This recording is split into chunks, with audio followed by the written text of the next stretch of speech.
Good evening, everybody, and welcome to our agenda briefing forum. This evening is not a decision-making forum.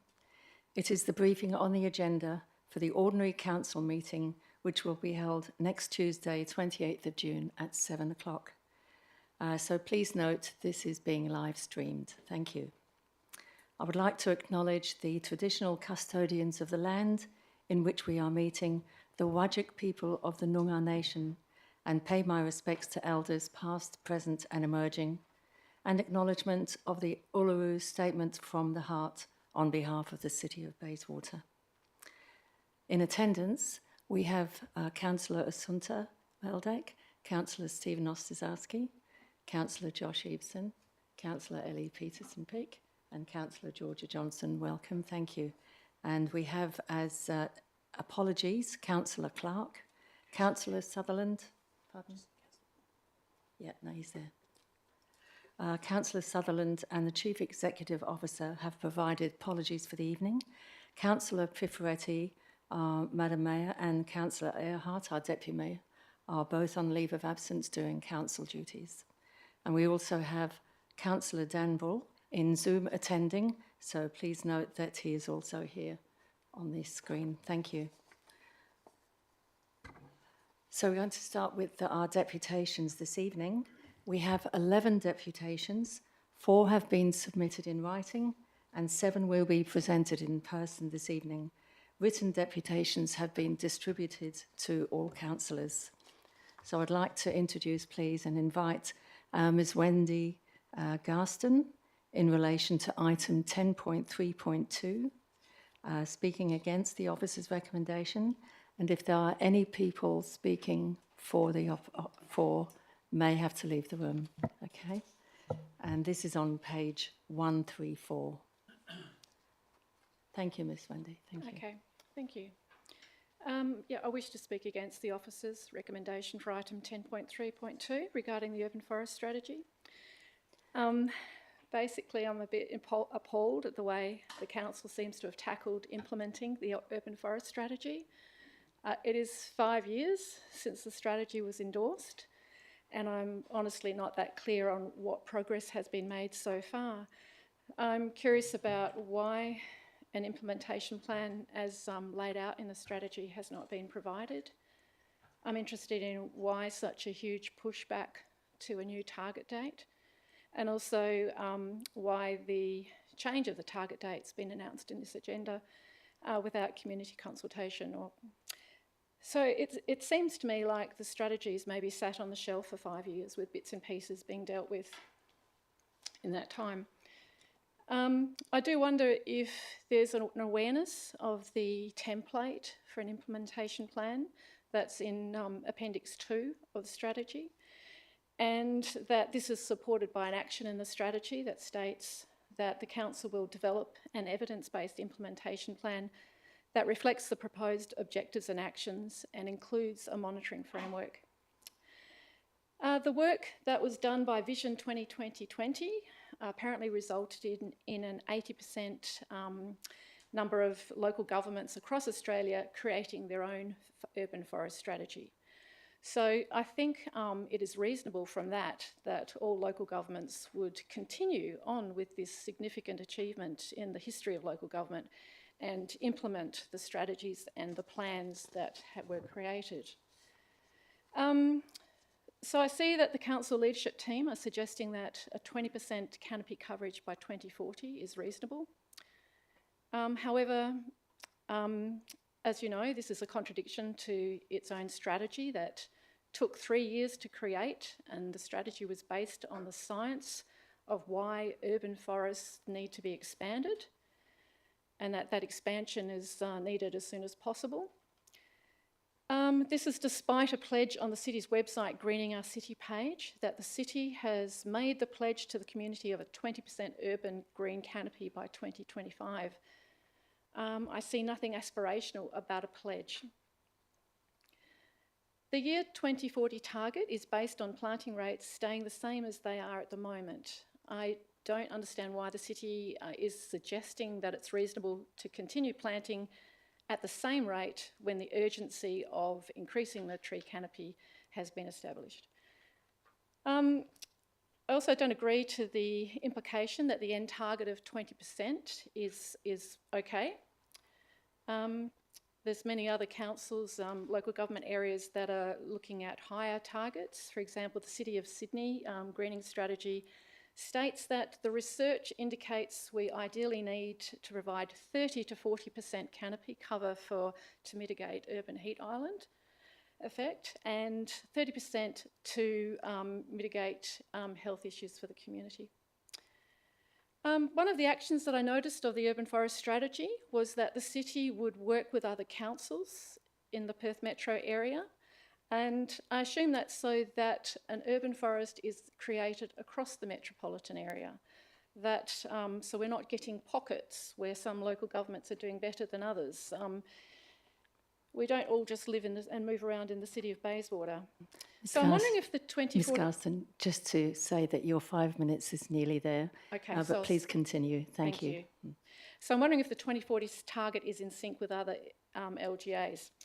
Seems like there's a lack of knowledge of the urban forest strategy shown by the leaders, and the examples being the messing about with the urban tree policy, and also the attention given to a nearly treeless street in Morley. So, in conclusion, my suggestions are that a canopy target is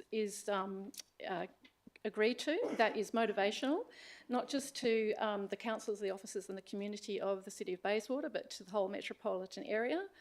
I think a 30% target by 2035 would be great. Thank you, everyone. Thank you very much, Ms Garston. And would you like to stay with the microphone? And if there are any questions on the matter from our councillors, certainly. Thank you very much for your time. Thank you, Councillor Stephen Ostaszewski. Thank you. Just a question. At the end there, you gave us some of your recommendations, and one of them was about the target. Can you just repeat what you suggested a target could be? I missed that last part of your deputation. So basically 30% by 2035. So that to allow for the city to aim for more. So why not sort of aim for 40% in the future? Thank you. Just before that, the target comment, you mentioned that we needed a canopy target that was motivational, and we've used words aspirational. You used another word tonight at the beginning of your deputation. I can't remember what it was. Yeah, so inspirational. Yep. So basically, if it's something where people can see that we actually will get a green city of Bayswater, where we can walk any street in shade, if we see that that is the vision and what everyone is working towards, then that to me is inspirational for everybody. We know that that's the track we're on, and that's what we're working towards. So we've had aspirational, inspirational. So what do you mean by motivational? Because it seems to me that there was a lot of motivation and a lot of work done to get the urban forest strategy in place, but since then something's happened and there's been some progress, but nothing in line with what the vision of that strategy was. So lack of motivation, or was it lack of budget? We need more to keep everyone involved on track. And final question, you mentioned about reaching the target in 2040 of 20% if the city maintained the current planting regime. What types of things do you think the city or the council would need to consider to increase planting? Money. What are the type of considerations we have to look at? Money. Money. It's funny. I completely realise that it's all about the budget, but as a ratepayer, I think it's a priority. I think it's essential. There's, the research has been done to show that having a really good coverage of canopy does save money in many other areas. So I feel like the investment is going to give the city, community, many financial returns in mental health, and why not be a leader in this area? No Thank you, worries. Councillor Ostaszewski. Are there any further questions from councillors, please? No. Thank you very much for your time. Thank you. We had a further Ms Erin Pedretti, and there is a written deputation which the councillors have. The third is the 10.4.1, the proposed two-storey single house. Mr Adrian Du will be in attendance. And if there are any people that are speaking for the item, if they could vacate while Mr Du is reading his deputation, please. Good evening, councillors, and thank you for providing me with the opportunity to speak on item 10.4.1 tonight. As you are aware from last month, my name is Adrian Dew. I'm a town planner at Row Group at 369 Newcastle Street, Northbridge, and I act on behalf of the landowners of 4 Neville Street, Bayswater. Once again, we are not supportive of the officer's recommendation and request council support of the application. Following last month's meeting, we have since engaged a landscape consultant to prepare a landscape plan and confirm that at least 2 large shade trees can be provided within the street verge. I'd also just like to touch on a few of the key points for council's consideration. Council does have the ability to apply discretion and approve variations to the residential design codes where the design principles are met, and particularly where the proposed built form will lead to a better built form outcome for the streetscape, as outlined that in the justification letter that we provided to the city during the assessment process. The proposed design does provide satisfaction of the design principles and will result in a much better streetscape outcome than a compliant design would. In accordance with the City of Bayswater's footpath policy, Neville Street is the lowest class in the road hierarchy system, and therefore there will not be a footpath on the northern side of Neville Street, given there's a footpath already on the southern side. Pedestrian safety is therefore not impacted upon whatsoever as a result of the proposed driveway in this location. We also note in the officer's report, it points to the fact that advantage of not having vehicles access the site from the primary street is that it will allow for more usable space for street trees and curbside parking for visitors. I reiterate the points that I made last month. We have committed to providing 2 street trees in the verge. With a compliant design, only 1 street tree is required, and the garage wall will front the street, providing no passive surveillance, which is otherwise achieved through the proposed design. We understand, as you just heard, the city's priorities for reaching its urban tree canopy targets. The proposal will achieve those or help to achieve those, and by approving the proposed design, you are also assisting in contributing to these targets. And then finally, with respect to the precedents, I've attached a plan to my deputation tonight, which I hope has been circulated, but if not, I can do that, highlighting 19 of the 42 houses on our block alone that we're talking about that do not take access from the right-of-way. This represents 45% of the houses on this block where the city has applied discretion to this clause of the R codes, and therefore the precedence and character of the area is well established. And we would just request the city's consistent application of discretion. As such, we request council support the proposed dwelling in its current form at next week's council meeting. And I invite any questions. Thank you very much, Mr. Dew. Thank you. If councillors have any questions, please. No questions? Oh, sorry, just one. Yep. Yes, please. Thank Sorry, you. thank you for that. Can I just, in terms of, apart from the landscape design, is the rest of what we see before us the same as what was presented at the last meeting? Correct, yeah. Thank you for the clarification. Thank you very much, Councillor Johnson. Thank you. And thank you very much, Mr. Dew, for taking the time to bring us this. Thank you. I'd just like to also ask councillors and so forth that if there are any conflicts of interest within the agenda, thank you very much if you could let us know. Thank you. I do have one conflict of interest which is coming up on the next item, so I'll just let you know that for many years I have been involved with the WA Premix 10.4.2, and that's an impartial interest working on behalf of the City of Bayswater. Thank you, and I will be putting that in writing. Thank you. So our next deputation for the proposed alterations and additions to the concrete batching plants, Lot 2, 277 to 279 Collier Road, Bayswater. In relation to item 10.4.2, Mr. Jamie Petrovic speaking against the officer's recommendation, referring to page 169. Excuse my Excuse nerves me. there, Sorry, Mr. Petrovic. If there is any that are speaking for, and thank you very much to leave the chamber. Thank you. good evening. Excuse my nerves and that.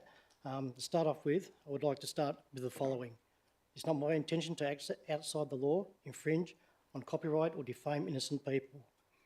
The opinions and comments I provide will always be honest expression of personal opinions and fair, reasonable comments based on what is believed to be true and factual.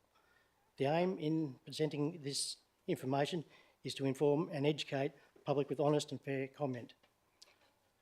Point 1, night works. Potential issues are dust control, production, noise, loaders, conveyors, concrete trucks using residential streets, groundwater usage. Under the cover of darkness, do you believe they will use dust control while residents are trying to sleep? Dust is harder to see at night, which will increase noxious silicate dust over residents, creating health concerns. Remember, sound at night travels as this sits on an elevated block. If council doesn't agree to changes to operation hours, they have to reply to the government departments, as this would be considered a whole new licence. My guess is that they won't want to go back to SAT, as reported major failure in the past. Premixed water sumps. These leach into groundwater. The Bayswater Brook runs directly behind the block. Concrete spills into storm drains and into drainage sumps, which then leaches into natural groundwater system. In turn, this keeps adding to the toxic plume in the groundwater system, which leads to the Eric Singleton Bird Sanctuary, costing ratepayers cement dust covering trees in Joan Rycroft Reserve, costing the state government millions of dollars to filter water before entering the Swan River. State government 1.2 million, City of Bayswater 1.8. Wednesday 16th of September to 2015. Excuse me. Operation hours, working 12 hours in any 24-hour period, night works. Do you believe they will close the gates in daylight hours until the everyday customers to buy your concrete elsewhere? Guess not. They'll keep the operation going as they are after a 24-hour operation. They already operate out of licence, which is total disrespect to residents, health, wellbeing with no buffer, as these high production plants are meant to be in the core of an industrial area, like the other two plants, not on the boundary of sensitive land use. Safe silica dust, WA premix, material safety data sheet, S22, do not breathe dust.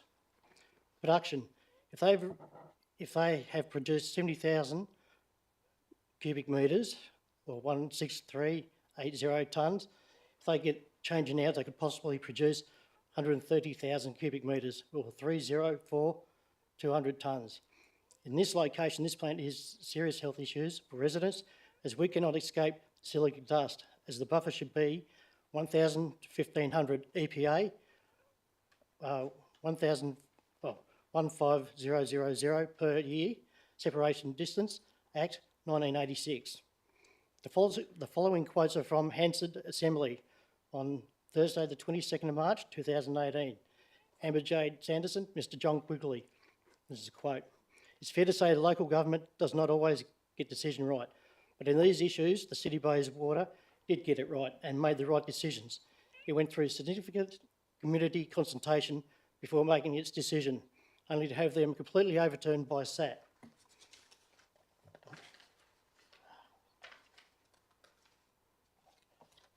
Sorry about that.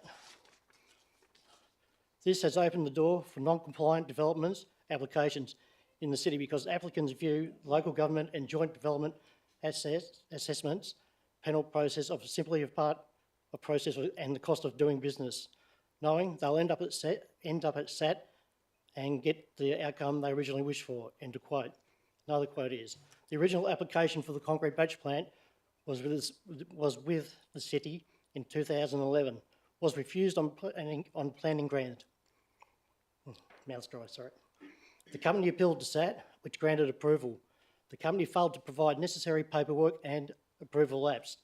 It was granted an extension by SAT, despite the second application being significantly different from the first. The plant does not meet EPA requirements to be up to 500 metres away from homes and residential areas.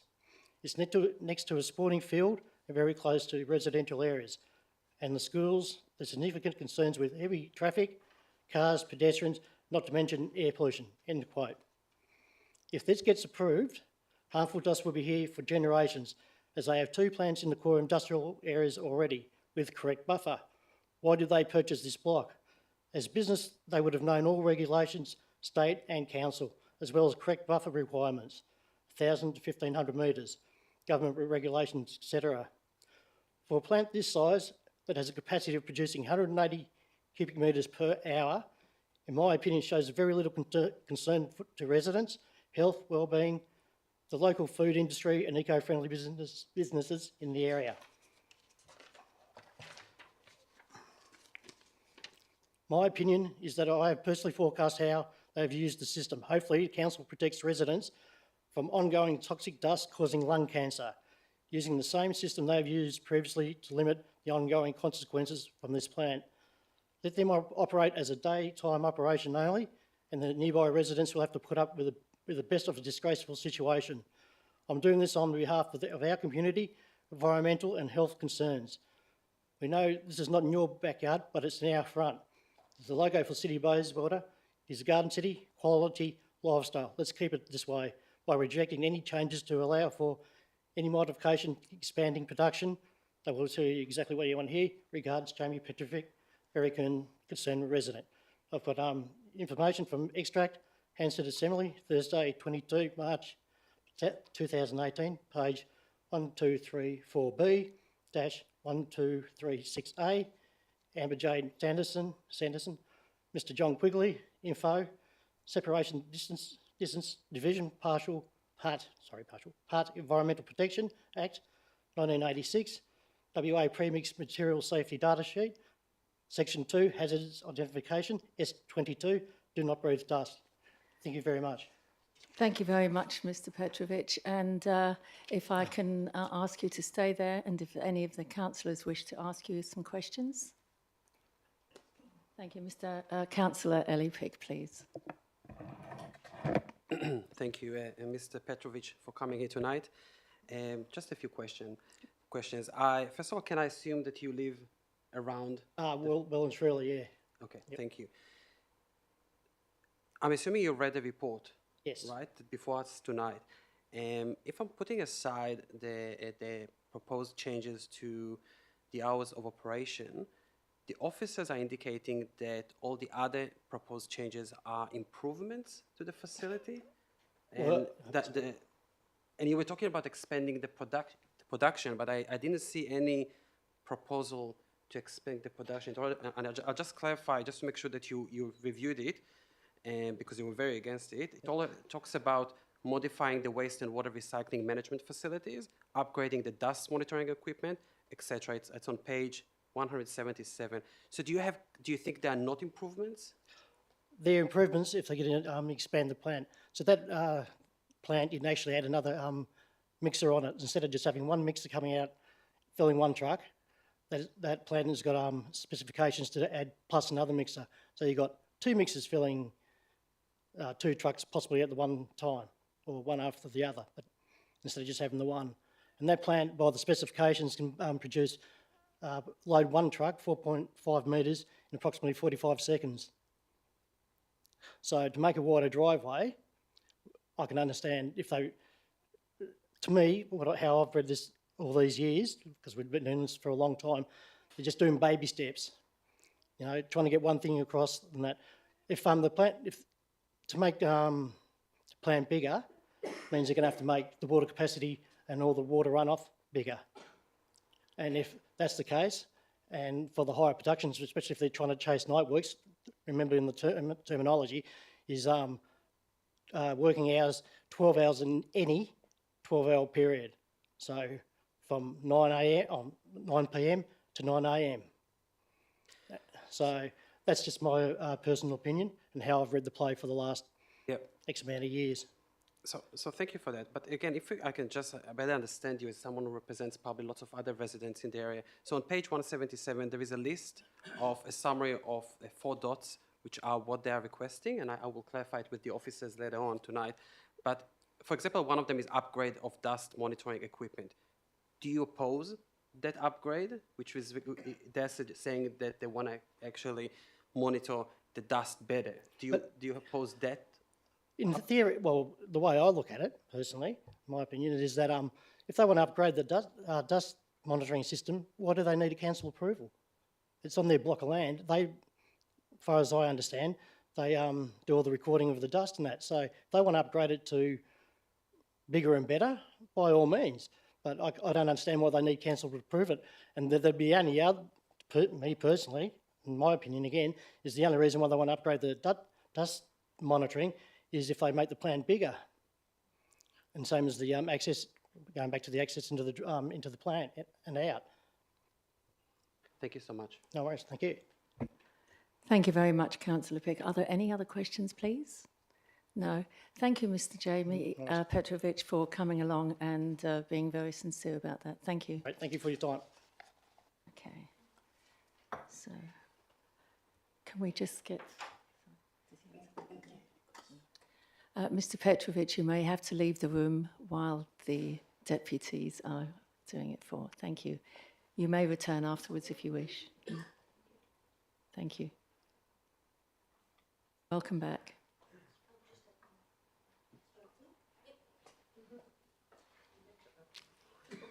Thank you. So we have Ms. Kazia Betka. Yes. For 10.4.2, the concrete batching plant. Welcome. You have 5 minutes to make a deputation, and from there our councillors will ask you questions if there's anything they need to ask. Lovely. Thank you very so much, councillors, for the opportunity to address you tonight. I have with me also, as part of our deputation, Mr. Roger Stevens from WA Limestone and Candice Helene from CDP, my office, just in case if there are any questions that perhaps could be answered by the broader team. We are here to offer our support for the officer's recommendation and to let you know that we are happy with the recommended conditions of the approval as put forward by the officer. Also, just to provide a brief explanation and respond to any questions that you may have. But I think what's important to appreciate here that this proposed application is just for some minor improvements to technical units as part of the operation. And they really are designed to improve the operation of the plant in accordance with the environmental impact mitigation requirements. What's important to note is that there are no changes proposed to increase the level of activity, no changes to increase of any production limits, no changes to traffic volumes. This is simply minor tweaking of the operations on the site to improve it. There is a proposal for additional crossover, but that really is not linked to any additional traffic. It's simply to improve the access to the site and operation within the site, the circular movement, to make it safer and for the vehicles to access in a much better manner. So there is no additional level of activity proposed. As I indicated, and the agenda item outlines 4 aspects to this application. Replacement of the waste and water recycling unit and dust monitor equipment. And this really is to replace them with a superior, more reliable design that will vastly improve the operation and accuracy of monitoring. So there is nothing here untowards. It simply is replacing with a much superior design of the unit. Approval for the second crossover is being sought, as I indicated, to improve the circulation within the site. There is no impact on the broader traffic, no additional volumes. The amended hours of operation are really designed to better service the building industry at this stage. And it's not additional hours of operation, it's the same number of hours, just shifted a little bit to start earlier and finish earlier, but no additional time will be spent. And we are happy with the officer's recommendation in relation to that. Our application is supported by all relevant technical reports, so noise, traffic reports, to make sure that there is enough level of comfort, that there is no adverse amenity as being put forward, as the application is being put forward. Given the technical nature of the proposed modifications, we are pleased to note that key stakeholders, that being council environmental section, as well as DWER and main roads, are supportive of the proposals, are supportive of the application. The proposal really will augment the existing operation, and it's important to note that the plant currently operates in accordance with all the required planning and environmental approvals and endorsed management plans. The approvals are valid, so irrespective of the outcome of this application, the plant can continue to operate as it currently stands, so that doesn't change. The proposed modifications will have no adverse impact on the surrounding areas, and in particular on the residential nearby areas. Everything is designed to improve the operation of the site, so it's all positive. Again, to reiterate the point that no increased level of activity or production or anything like that is proposed here. So I've got here Roger Stevens from WA Limestone. If there are any questions in relation to particular specific aspects of the proposed units or the operation in relation to those aspects of the application. Thank you. Thank you very much, Ms. Bedker, for your deputation. So please feel free if Mr. Roger Stevenson, on behalf of your group, wants to be here to ask any questions. Can I also say that myself, I visited the site 2 weeks ago, which is in the Developers Register, and met Mr. Roger Stevenson and 2 other gentlemen, just as an impartial interest. Thank you. Any questions? Please. Thank you, Councillor Ostaszewski. Thank you. And I also visited the plant a couple of weeks ago with Councillor Maleka and Councillor Pifaretti as well at the invitation of WA Premix to see what happens at that site. So impartial as well. Is it Roger? Was it? Yes. Sorry, hi Roger. The soap wells that we saw at the back of the facility, Yes. at the moment, the water and wash off is all draining into those current soak wells at the back of the facility. Is that correct? So that they drain the stormwater from the site, and there has been a minor amount of sort of other water from where the trucks are currently washing out as a temporary measure. So what we're proposing will eliminate that, as the washing out area of the plant will be moved to the other side of the aggregate storage, to the large building in the middle of the site. So that will completely eliminate that material on the yard, and the dust consultant has advised that they expect that that's going to result in a fairly significant reduction in dust emissions. So when you're talking about washing out, the trucks are washed out with water and any sulfuric acid or other type of acid? Because concrete, I know when you do bricks and stuff, you use acid to Sure. get concrete off. So is any acid used in the washing out of those trucks? Very rarely. That might be sort of a monthly or a bi-monthly sort of process. And that has never been done in that section of the plant. It's done right at the front. Yes, there's acid, but it's quite a small amount.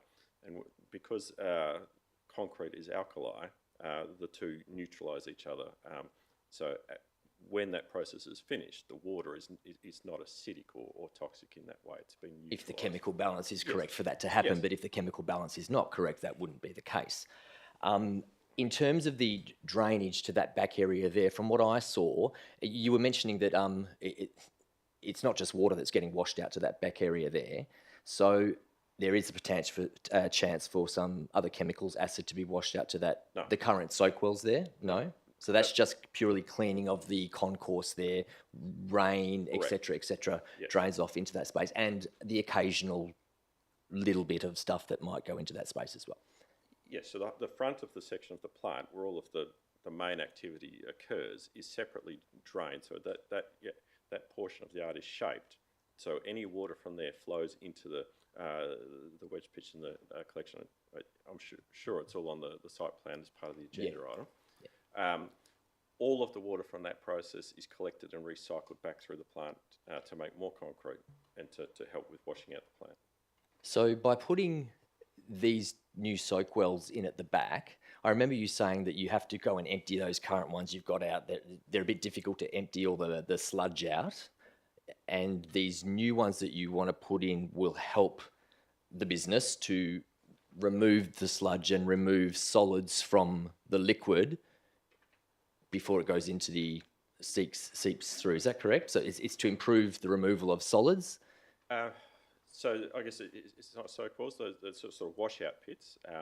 So yes, at the moment though, they're located on the back half of the main structure, and we're going to move that piece to the front of that building, sort of away from the residential area and into the area that's self-contained and which does not in any way drain to the stormwater basins at the rear. So the plans that we've got show those two new pits very, very close to where the current pits are, the drainage pits. So what's this building you're talking about? You remember the large structure with the, it was about 12 metres tall, the main building of the plant. So the plans actually show something different then, if I'm not wrong. No? No? It's not easy to see, but yeah, I don't know if there's any way of. It is in the report. I just want to find it and then I can Yeah. confirm if I'm talking about the right thing.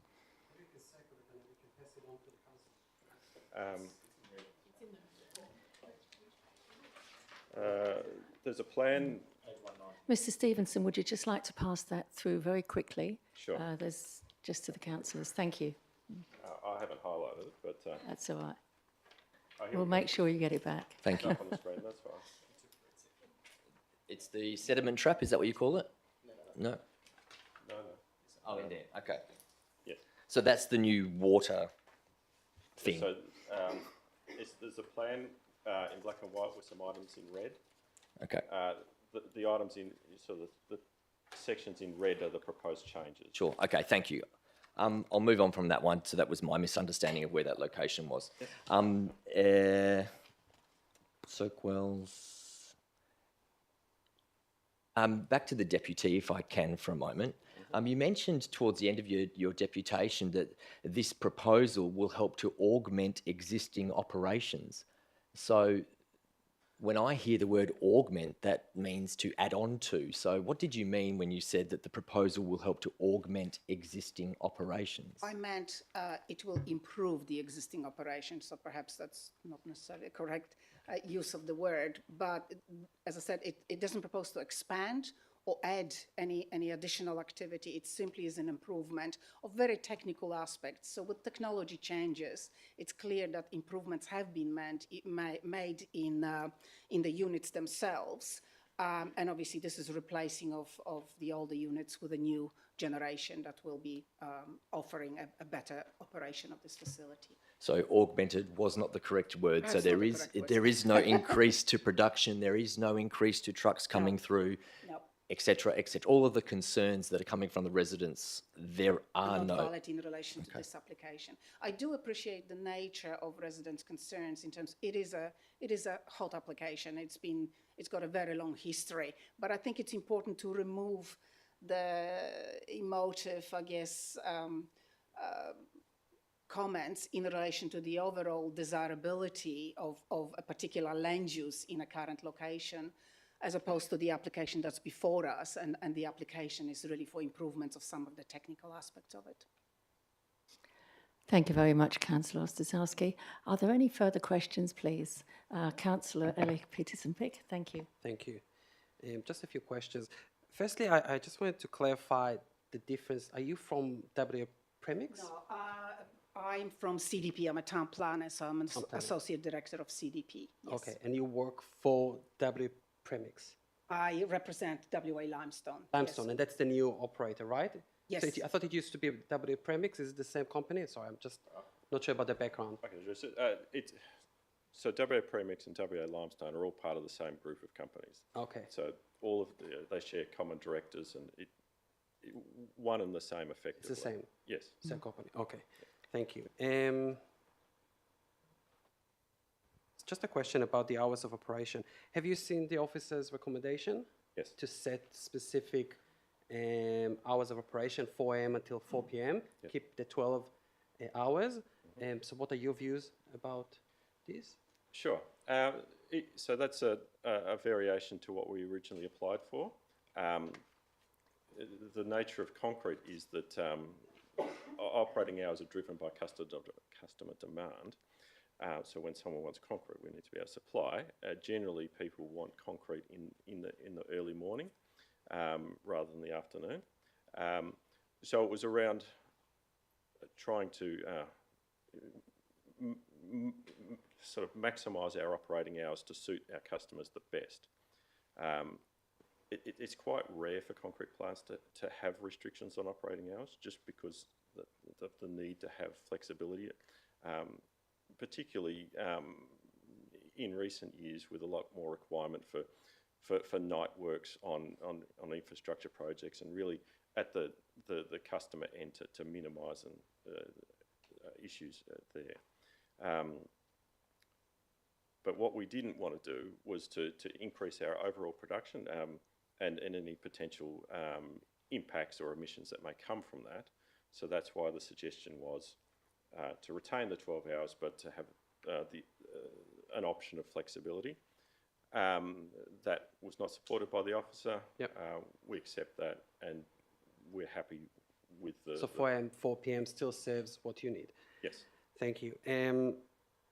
So you said that you wanted flexibility to change the hours of operation in accordance with need. Yes.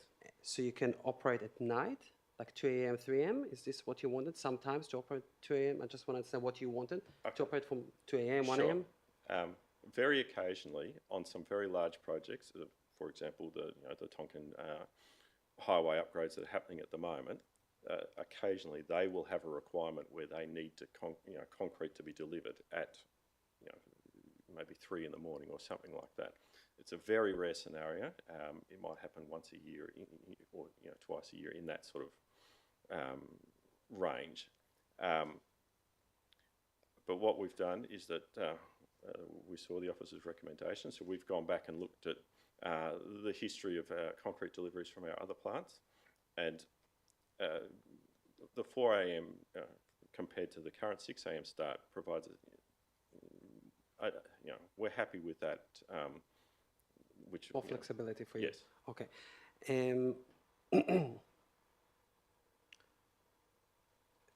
Sorry, I forgot the question.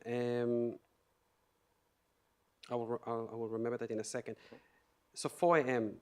With regards to noise. Yes. So also I remember the question. First, I want to ask the question. So I understand that the current requirement about trucks not entering the site before 7 a.m. still stays. Yes.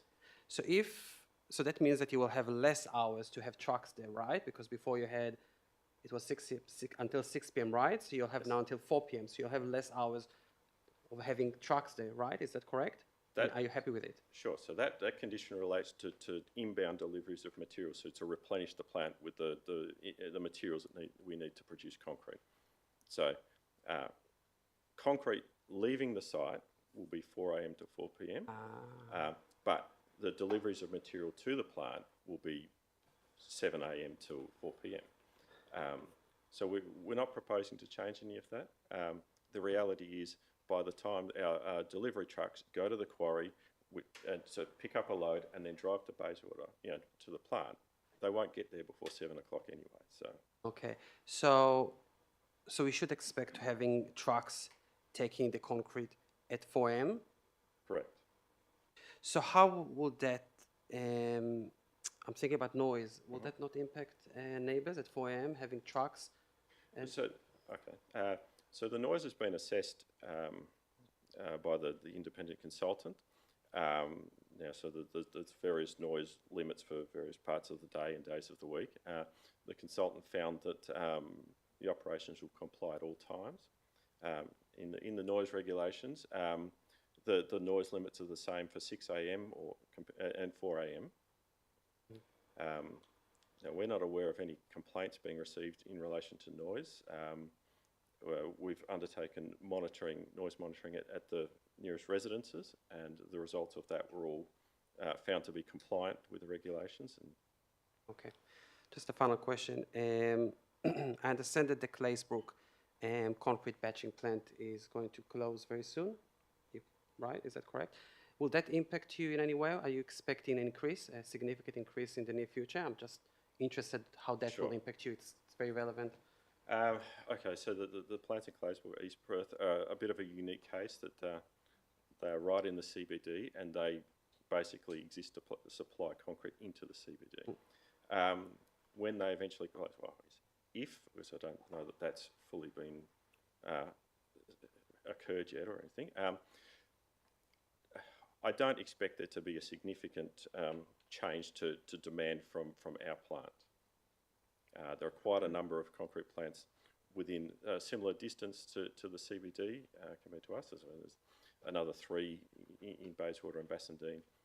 So assuming that each of the dozen or so plants, at the same distance, pick up a small portion of that. But I guess in relation to production versus the changes to the operating hours, which I understand has been a concern, our current approvals are all based on assessments which were done on a worst case scenario. So what would the emissions and what would the impacts be if the plant ran at maximum production for the entire duration of the operating hours? We're currently running about 35% of that capacity. So from what's currently approved and where we're currently operating, we're at a third of that. Did you say 35%? Yeah, Thank you. about 35%. Thank you. That's it. Thank you very much, Councillor Peterson-Vick. And thank you very much for your deputation.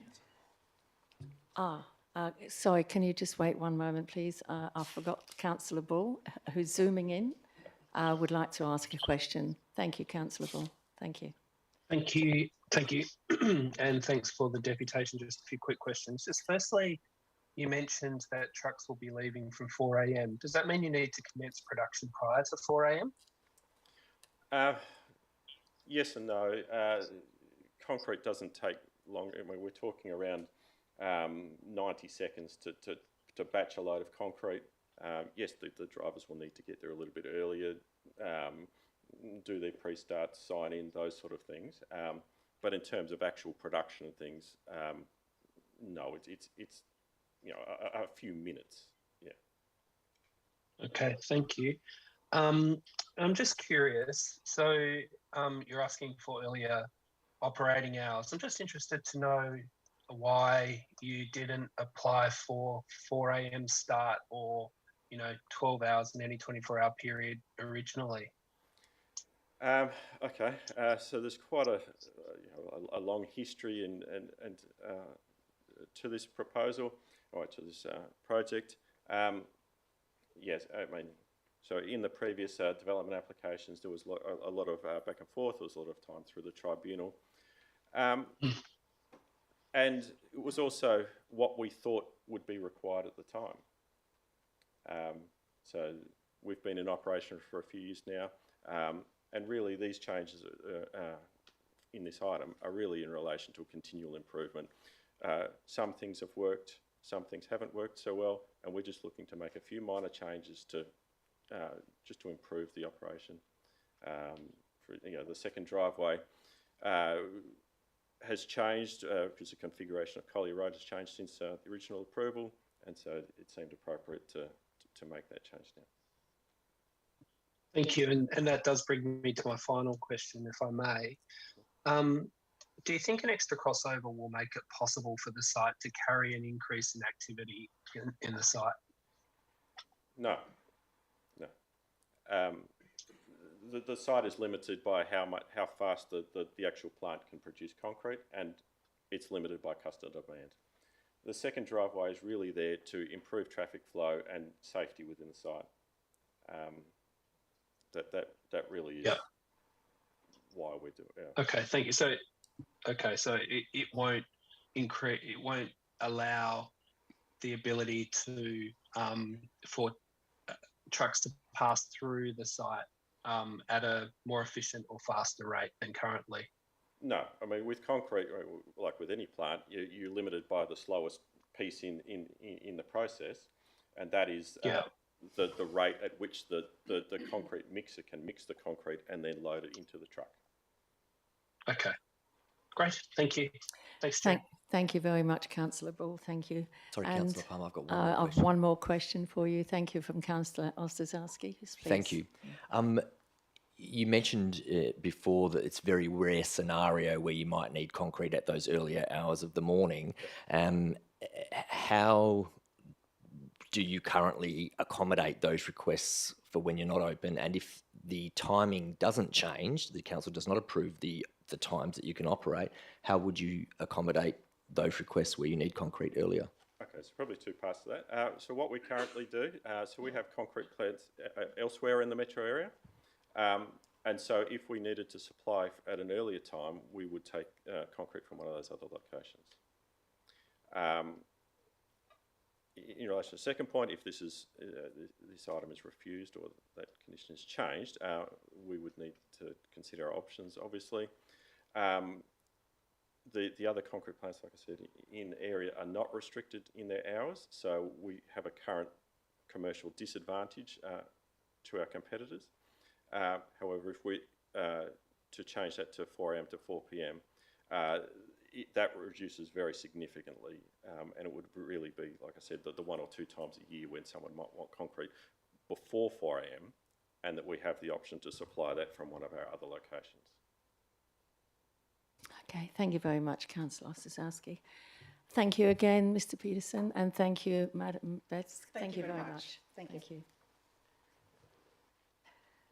We have now 2 speakers, 1 for and 1 against. So in attendance is Ms. Jenny Ostrzowski, speaking against the officer's recommendation. So if I can ask the person for the right-of-ways, which is 10.4.4, that's Mr. Grant Svendelvind.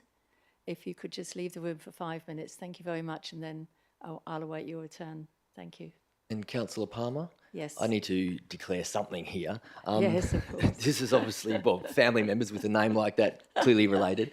This is my auntie and uncle. I've gone through, all of the various declarations that we have to look at. This would be an impartial interest, so I would normally stay in the room. I also considered the fact that it could be financial. It's definitely not. Indirect financial, definitely not. I've also looked at the Act in regards to closely associated persons, and my auntie and uncle do not fall under any of those categories. However, for perception's sake and for, I suppose, transparency, I will be leaving the room and I will not be participating in this item at all. Okay, that's certainly your choice, Mr. Councillor Ostrzowski. Thank you.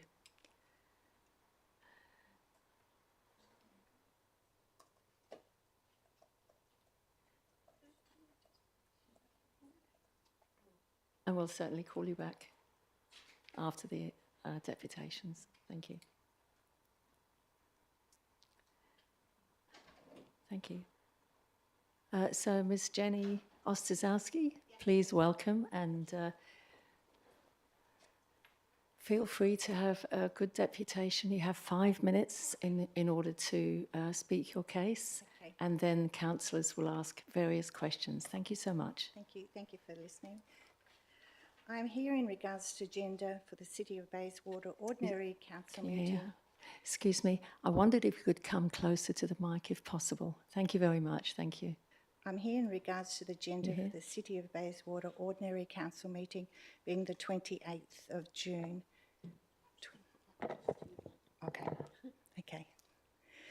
28th of June 2022, reference 10.4.4, proposed land dealing various right-of-way, row, being lot 69, Vernon Street, Naranda. My name is Gwyneth, I use Jenny, retired at 19 Ivory Street, Naranda. I'm also here representing my husband, John Ostrzowski. We object to the city proceeding with the application to the Minister of Lands to convert the right-of-way to Crown land. We would withdraw our application if the city was willing to enter into a binding agreement whereby the city agrees to subdivide the row and then transfer the part of the row to one of our properties. The laneway has been temporarily closed off by us in October 2005 after we purchased 20 Salvatore Street in September 2005. We own both properties, 19 Ivory Street and 20 Salvatore Street. On the back end of both properties is the laneway. We have lots of burglaries and undesirable druggies in our area. Because of this, we closed the laneway, and this stopped them jumping over the fence to escape. We have closed the entry to the rear of our 2 properties with a temporary gate at West End and at the other end, dead end, Park End, with a temporary fence. We have also brick paved and maintained the laneway as well as parked our caravan and made use of the deceased estate property. We have made use of our portion area between both of our properties. Our portion is fully enclosed and gated and cannot be accessed by any undesirable and others. At the very east end of the laneway, dead end, park end, the council put in a permanent fence in 2021 after they removed 25 years of trees planted by us, with the City of Swan providing the plants which we watered for a few years until the City of Swan put in a proper irrigation. I've got the photos there. Being in the very end, the dead end, we don't interfere with anyone or any other properties. At the end, there is a 5-metre drop to the Ivory Street Park. We have obtained signed approval from some of the neighbours, which I have attached to my deputation, advising us that they have no obligation of us closing our portion of the road permanently or for us acquiring the land. We have been looking after the whole lane, e.g. weeding and making sure it's clear for everyone to use for the past 25 years. We have been in contact with the City of Bayswater Strategic Planning Officer by phone and emails, firstly with Tim Wright on the 24th of February and then with Stephanie Koradovich, 12th of May, who replaced him. We have asked both, how does this play out, and has this happened to any other time, and how did the council deal with it? They offered some information, but very little, because it was new and they had never dealt with something like this before. So this is why we appointed a lawyer, being Murfitt Lawyering, Jeremy Chitty, for advice, because we were unsure how to deal with this. If we can come to some arrangement with the council before we look at adverse possession, we would be grateful. I know this sounds aggressive, but it's not meant to be. We are open to any options and aware there will be costs, title costs and survey costs. In the past, a different laneway or row, being between properties Widgie Road and Ivory Street, facing Vernon Street, was divided up between the property owners and closed on the 26th of March 1987. We were advised the approximate cost was around $200 to the property owners. We are talking about the same deceased estate, being Mr. G.R. Baxter, with no beneficiary in another section of Vernon Street, Naranda. The laneway address is now called 5 Vernon Street. We don't want our laneway to be closed, as we need access to the property, as do our neighbours. Mr. Baxter must have owned all this area around Widgie Road and beyond towards Salvatore Street, as we were advised he was a chicken farmer. When we made inquiries to the Minister of Land quite a few years ago, we were told that as an individual, we were unable to pursue this matter, being a deceased estate, Mr. G.R. Baxter, with no beneficiaries. So we stopped pursuing it. Unknown to us, it was possible, as it happened in 1987, with the same deceased estate. After exhausting all avenues, we've made inquiries to the Lands Department about adverse possession, as we have no other option left. Thank you for listening to our dilemma and our concerns. Feel free to ask questions. Thank you very, very much, Ms. Odstasowski. And I could ask the councillors now if they have any questions for you. Thank you. Are there any questions from anybody? No. Yes, Councillor Danbull, if you could switch on, thank you. Thank you for your deputation. I'm just getting my bearings as you were speaking, so thank you for presenting. So my question is, currently, you indicated you own 2 properties that both back on to the laneway. Yes. So can you please explain how you access the laneway currently and how you use the laneway? That's my first question. And my second question, when you purchased, I presume, both properties in 2005, how how was the laneway being used by the previous property owners, or how was it presented to you when you I assume you're living in one of these properties, but purchased these properties? We purchased Ivory Street first, and then should answer your first question. The question to get into the laneway is actually Vernon Street. So from Vernon Street comes to a T-junction, and then you turn right, and that goes down to our property. Yeah. And So my question is, how do you utilise those? Because you mentioned you're put a making an adverse possession claim. So can you just explain how you use the laneway at the moment? At the moment, we put our caravan on there. So it just makes it easier to get access to the caravan and coming backwards into the lane and then going forwards, getting out. And there's a few residents in the same situation. They all have, or there's about 2 people that have caravans. So they need access to get in and out of that laneway. Yeah, okay. So do you have gates that go onto the laneway? Yeah, as you can see, there's temporary gates. So if there was any issue that somebody wanted, or we weren't allowed to, or whatever, it's easy just to remove them. But we did have a temporary fence on the park side, which is the opposite side to that. I think I've got a photo there. That was replaced by the council 2021 when they redid the park area where they took all the plants out. Okay. So your back fence on Ivory Street, you have a gate that goes straight onto the laneway? No, it's just, it's open. It's open. It's got a tiny bit of a fence just to show where our property starts, but it's basically open. And there's a lean-to shed that's there as well. I see. Which was and when you purchased the properties, what was there a back fence? No, then? no, it's a vacant block. It's a vacant block. On both sides? No. So on Ivory Street and Ivory Street was a vacant block, and Salvatore Street was a house with a fence, so asbestos fence. Okay. Okay. And does Salvatore Street now have a gate that goes onto the laneway? No. Okay. Thank you. So there's a fence. Thank you. Chair. Thank you, Okay, Councillor thank Bull. you. And thank you very Thank much, you. Mrs. Ostaszewski. Thank you. So what we may do now, if it's okay, if you could allow yourself to wait 5 minutes outside, and we'll ask the gentleman to come in and give his 5 minutes of deputation. Thank you. And feel free to return if you wish or whatever. Thank you.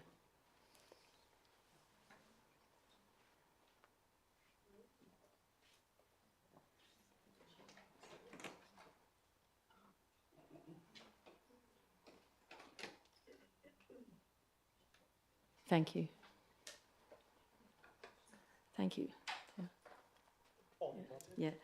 So, Mr. Grant Spendelvent? Yes, Close. thank you. Welcome. And this is on 10.4.4. Yes. Speaking in support. Thank you. You have 5 minutes, sir. Thank you. Yes, thanks for the opportunity to voice my views on item 10.4.4 for the right-of-ways, which is in support of the officer's recommendation to acquire the land and develop them into sealed right-of-ways. Currently, I'm a landowner adjacent to one of the right-of-ways, and I'm unable to access the right-of-way due to an unauthorised development. And this situation, in my view, is not viable. I would like to reiterate the officer's comments that the right-of-ways, the land are already zoned as right-of-ways, and that maintaining them as right-of-ways would maintain valuable rear access and maximise the development potential of these blocks, which aligns with the city's infill targets.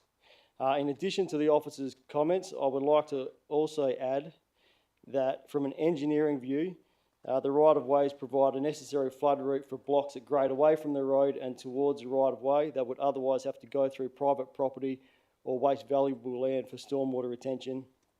overland flood routes through public land are part of the stormwater management principles under Australian rainfall and runoff. In addition to this, the right-of-way that I'm interested in contains a Water Corporation sewer, and Water Corporation design standards suggest that their preference is for their assets to be located within public property. Thank you. Thank you. I'll just ask one quick question of the unauthorised development that you mentioned. Yes. Can I ask what that is, please? So the right-of-way that I'm particularly interested in is the Minerva Street right-of-way. There's a lockable gate has been installed and fruit trees planted for the first 20 metres of the entrance. So, I've attempted to and been met with resistance when accessing the right-of-way, as I'm legally allowed to. Thank you very much, Mr. Spindleveld. Thank you. And what I'd like to do, if you have time, the councillors here may need to ask you questions. So I'll just invite them if there is any questions to be asked. Sure. No? Okay, thank you very much. Thanks for the Please opportunity. feel free to stay if you wish. Thank you. Okay. Thank you. We have our next, which is the traffic management, Robert Street. Sorry. Yes, please. Thank you. Stephen. Forgot all about him. Support, yeah. Sorry, a bit of moral support heading up my way. Now I have a presentation that accompanies this. Thank you. Yes, excuse And me, I'm I'll not just quite wait. Sure. Oh yes, here we go. I'll Oh, just yes. wait for Councillor Ostaszewski to be seated. Thank you. Okay.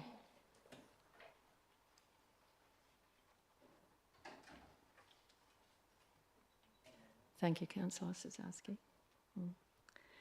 This is 10.5.1, which is the Robert Street, Bayswater. Ms. Anna Hasker, Yes, welcome. that's correct. Thank you. We'll be giving a 5-minute deputation. I just want to make sure that there is nobody in the room that is against the item. Is there anybody here against the item? No, just in case. Thank you. Please feel free to go ahead for 5 minutes. Thank you. Okay, thank you very much, and thank you for the opportunity to come and explain to you tonight why Robert Street residents have petitioned for volume control in our street. I'd like to thank council officers for taking the time to respond to our petition as well. At the outset, I just want to point out that I believe there is an inaccuracy on page 223 of the agenda. It's asserted there in the last paragraph that traffic volumes haven't increased significantly in Robert Street. But if you actually examine the table that's on that page and you look at the data for the north of Guildford Road section of Robert Street, there are 4 data points that correspond to that section.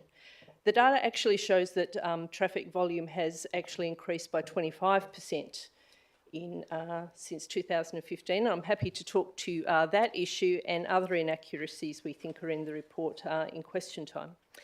This presentation builds on information that I emailed to everyone over the weekend, and it's also available in hard copy if anyone would like to refer to that.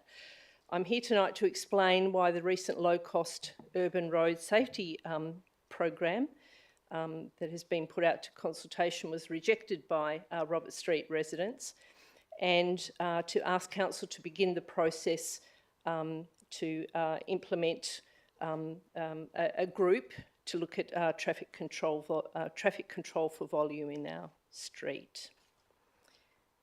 Okay, there we go.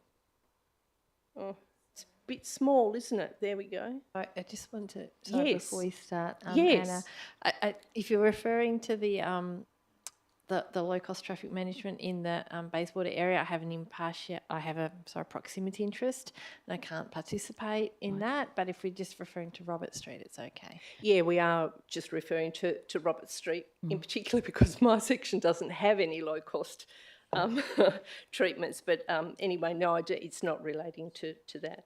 So the section of Robert Street I'm talking about, you might be able to see up there. It runs between Guildford Road and Watley Crescent. It's shown as a red line up there. It's home to a number of community facilities, including 2 churches, St Columba's Primary School, the Bayswater Primary School Oval, an out-of-school care centre, a community pharmacy and the Bayswater Medical Centre. And we have a lot of vehicles accessing those facilities, but that vehicle movement is all consistent with the local road access, local road classification of Robert Street. So under the functional road hierarchy, local access roads are intended to provide vehicle access to abutting properties, and safety and aesthetic properties are meant to be prioritised over vehicle movement. They're not intended as through routes, and their management is a City of Bayswater responsibility. So onto the low-cost urban road program. This was put out to community consultation early in the year, and the highest concentration of feedback for the program was received from Robert Street, with almost 40% of the responses received from city residents coming from Robert Street residents. Yet, as you can see in that sort of purple circle area up there, there's no treatment for a large section of Robert Street, and I'm about to explain why. As I explained in the document that I sent to you over the weekend, the low-cost program is designed to achieve safety outcomes and includes options aimed primarily at reducing speed. 2 treatment types were proposed for Robert Street: speed cushions and speed plateaus. And we believe that these traffic calming options are in no way commensurate with the scale and type of issues that we have in the street. So residents provided largely negative responses to the proposal, and appropriately, the draft plan shows no treatments for a significant part of Robert Street that was shown before. So briefly, I just want to show you that there have been a number of significant changes to the road network around Robert Street, and this has diverted a lot of traffic into our street, and that contributes to the heavy traffic volume and rat running that we have. So first, that's Robert Street, the green line. And then Leake Street was cul-de-saced at the Bayswater Primary School, so that's a no-through road there. Then a right-hand turn was a no right-hand turn was introduced at the intersection of Guildford Road and Garrett Road. Then a no right-hand turn was introduced at Almondbury Street, so people can't turn right out of or turn right into that street, and the same thing was done on Murray Street. Then recently, the closure of Watley Crescent at Hamilton Street has limited traffic movements in Slade Street and at the east end of Watley Crescent. So all up, we have that sort of impact. All of this traffic has the potential and is diverted into Robert Street in one way or another. So in relation to concerns about traffic calming treatments in Robert Street possibly aggrieving nearby residents, the reality is, as you can see up there, there's a lot of existing local traffic diversion in the precinct already, and most of this goes into Robert Street. But a key driver really of the whole problem is that is a no right-hand turn at the intersection of Guildford Road and Garrett Road. So the majority of vehicles that rat run in Robert Street do that because they're trying to access the Hotham Street Bridge. That's the bridge near the Meltham train station and the Porky's restaurant. The Guildford-Garrett Road intersection formed part of an original 6 different pathways that people had as options to get to the Hotham Street Bridge. Now these 6 pathways have been reduced to 2. If people want to get to the Hotham Street Bridge off Guildford Road, they have the option of King William Street or Robert Street. They're the 2 options that people have. Yeah. And in the words of the Metronet modelling report from 2020, Robert Street is an attractive alternative to travelling on King William Street because it allows traffic to bypass 2 traffic signals and 2 intersections. So that's the crux of it, really. Robert Street is an attractive alternative, and we want some control of that, please. Thank you. Ms Hasker, I'm not sure how much you have left of the... A little bit. I'll just. Okay, and there you I'm go. sure if This is a big problem for us. GPS systems. May I just ask my Yes. fellow councillors to award you a few more minutes, please? Yes, thank you. Please Thank go you ahead. very much. This is a major problem for us, that GPS systems are telling truck drivers, anyone who's on Guildford Road and wants to get to the Hotham Street Bridge, that our street's the best way to get there. So we've had a lot of new traffic introduced into the street because of that. So, yeah, this is what it looks like. I don't know if you can see down there. We've said we have relatively high traffic volume, and that's what it looks like. We have 4 times more traffic in total compared to the streets around us. We carry 9 times more commercial vehicles than the streets around us. We have 400 trucks per week. And Metronet modelling shows that 60% of the vehicles in Robert Street are rat running. There's been a 10% increase in rat running in the last 2 years, and there'll be a further rat running increase out to 2026. So when you want to put a couple of speed humps in Robert Street, we really don't think it cuts it. To put speed humps like that on a very steep gradient of road, as you can see there, just adds noise into our street and does very little to deter traffic. It really just makes a bad situation worse. And that's the best offer we've ever had from councils, to put a couple of speed humps in our road. And they've had a report from 2014 that tells them we have a rat running problem in our street. So there are solutions here. There's an evidence base, and that's what we've asked for. Can we please look at the evidence base and see what it says about what you can do about rat running? And it's really about changing the way traffic moves through the area. You've already done a lot of that, and the combined impact is being used forced traffic into Robert Street. Or you change the way traffic accesses the street. And they're the solutions that the City of Stirling have done for very similar streets right through their area.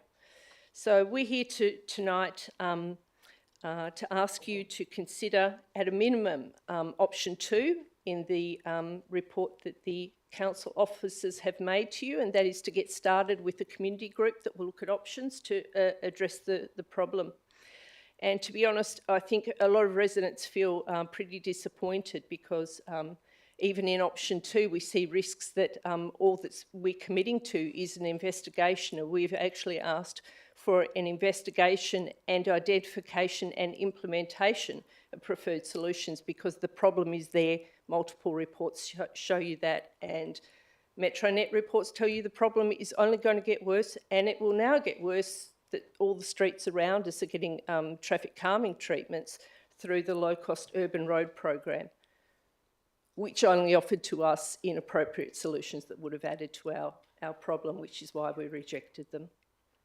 Thank you very much for your deputation, Ms Hasker. And if I could ask you to stay with us to ask any questions from council.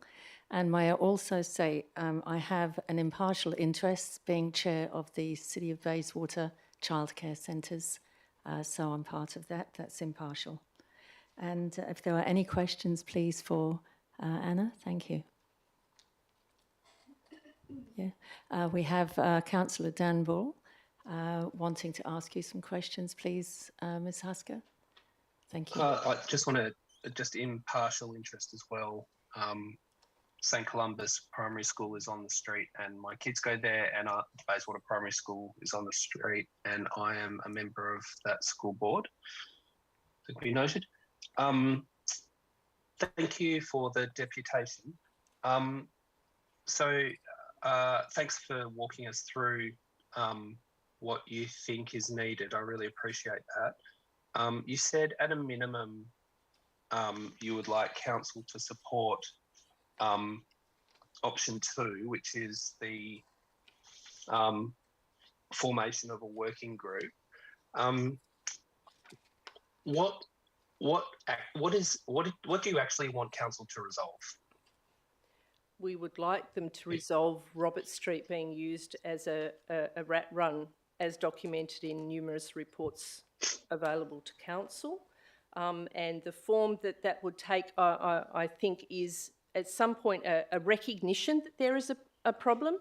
In the officer's report made in response to our petition, I don't see any recognition that there's a problem. I see that there's a denial of evidence that we've provided. I see a data table that's full of inaccuracies and assertions that are made based on those, and I'm very happy to talk about those inaccuracies with the officers if that's necessary. I don't think that the officer's report in any way addresses what we actually asked for in our petition, and that is that we want to look at the relatively high traffic volume, which I showed you relative to other streets near us. We have a very high traffic volume, and to identify and implement preferred solutions, not just to look at it. You know what we believe? We believe we'll get there and we'll just get sidelined or pushed around or not believed, and it won't be done in good faith and genuinely, because we keep providing data to council and we get back reports like this that say there is no change and there is no problem. But we can tell you there is a problem. I can tell you that this data point down here that you've used is inaccurate and wrong. It doesn't match the other data points here. This data table has a mix of weekday averages. It has other data points that are for 7 days or just for 5 working days. There's a whole lot of inaccuracy in here. Some other people have looked at it too, and one of the nicest words we've heard is that it's just a bit sloppy. There's a lot of inaccuracy. So Dan, I said as a minimum we would like that working group to be established. If there's any way that a recommendation or a motion can be put from councillors next week that says we won't just have a talk fest, we'll be looking to identify and implement solutions is what we want. Thank you. Thank you, Councillor Ball.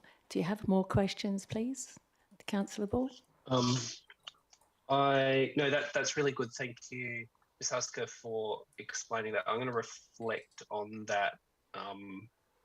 Yes, but that's really helpful. Thank you. And thanks for presenting this evening. Thank you.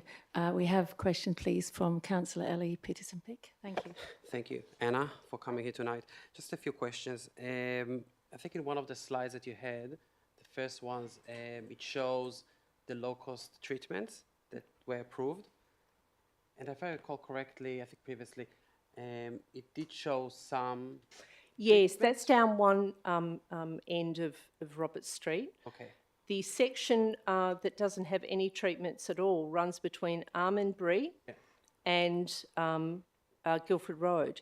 And that's the section that I show a little bit later. And the big problem for us, can you see that there's a really steep gradient there? Yeah. Putting speed humps on a steep gradient when we have 400 trucks a week, the evidence tells us won't do anything to change the number of trucks and rat running we have. What it will do is it will just add more noise. That's what the evidence tells us. So just to clarify, if you can go back to the sure. control of that, just to the previous one, when we see it, this one. So you're saying that from your point of view and experience, the treatments that were proposed and approved will not achieve slowing The down low traffic? cost or urban the location. I'm ones. trying to understand Sorry, if it's the yes, issue with the treatments or the location of the treatments. It's both. We are saying our primary issue and problem in our section of Robert Street, and the petition has 96% of the residents between Guildford Road and actually Murray Street, which is a bit further on. Yep. Nearly everyone is saying we need control of rat running. The low cost urban road program options available to us residents are primarily aimed at achieving safety, and they do that by reducing speed. Now, when you have variation in speed on a very steep section of road with big trucks coming through all the time that start at 5 a.m. and finish at 11 p.m. at night, what you get is noise. When you look at the evidence base, those things don't stop trucks at all. In fact, one of the options, the speed plateau, trucks can just drive around. Their wheels are wide enough just to drive around. So I think residents gave a lot of feedback. We were, as I said, more feedback from this section of that area than anywhere else. And we were dissatisfied because we're saying, don't give us speed solutions for a rat running problem because the solutions don't fit the problem. In fact, they have the potential to make it very much worse by adding a lot of noise. Thank you. You also mentioned, I think in the presentation, the year 2026, that you will see an increase. So why is that? What's happening in... That's Metronet modelling. When Metronet, as part of the works for the Bayswater Bridge, they had to do traffic modelling for the whole area. So they actually gave us great data because Robert Street is identified numerous times in 3 of the Metronet reports as a major rat run area that needs to be treated. It needs to be looked after. The problem for us is Metronet state government, and it's you guys who are in charge of Robert Street. So we just fall through the gaps. They offered to 2026 that there would be an increase in rat running. Why? Did they explain why? Oh, yes, because in the broader network there'll be more traffic. Okay. Yeah. Okay. Yeah. Okay. Thank you. Yeah. Thank you very much. Are there any more questions for Anna? No? Thank you very much, Anna. Everything has been noted by Council, and we thank you all for making the job here and for coming, and also for the petitions that you've all taken time to submit to the Council. They're in the agenda. Thank you very much for coming. Please feel free if you wish to stay. We're now going on to the next agenda item. Thank you. Sorry, Sal. So we have 2 written deputations on 10.6.1.4.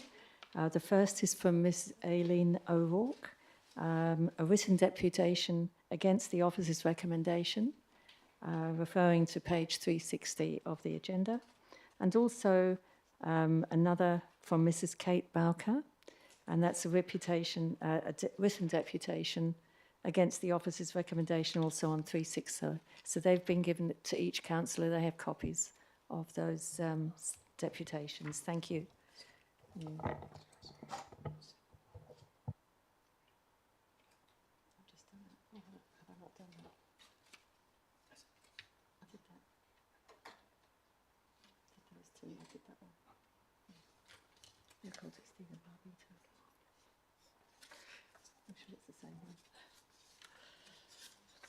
Okay. Thank you, councillors. Now, members of the public will be asking questions from councillors on the remaining items on the agenda. You can leave if you wish or stay for the good interest it is. Councillors, we will now consider items that were the subject of deputations. I've been advised there are questions on the following. And the first would be 10.3.2 from the Urban Forest Strategy Update. Councillor Peterson-Pick, thank you. Thank you. I do have quite a lot of questions on this item, and I will just ask them in no specific order. One of the, and through the chair, of course, to the officers, one of the maps in the Green Dreams paper showed that there is a serious lack of trees around the industrial area in Bayswater. So my first question about this one, have we, and I know that we did do some planting there, but I want to know, do we have specific plans for that area, which is very red in one of the maps showing no trees? Thank you. If I could ask one of the officers to respond, thank you. Yeah, if I may, through the chair, the Green Dreams document basically gives us some direction in terms of where we need to focus our efforts. So some of those areas would be like the industrial areas, for example, because they are lacking in trees. So that's what's been identified through that document. What we're planning to do is to actually develop a program or an implementation plan that consists of a program in terms of tackling the different areas. The thinking there is to basically have basically like a priority list of which areas are going to be tackled in terms of targeting our planting. So that's the whole intention of this document in the first instance, is to basically create that plan and that program. Okay, thank you. That paper, Green Dreams, also showed or mentioned that the current canopy is 16.65%. I saw that figure there.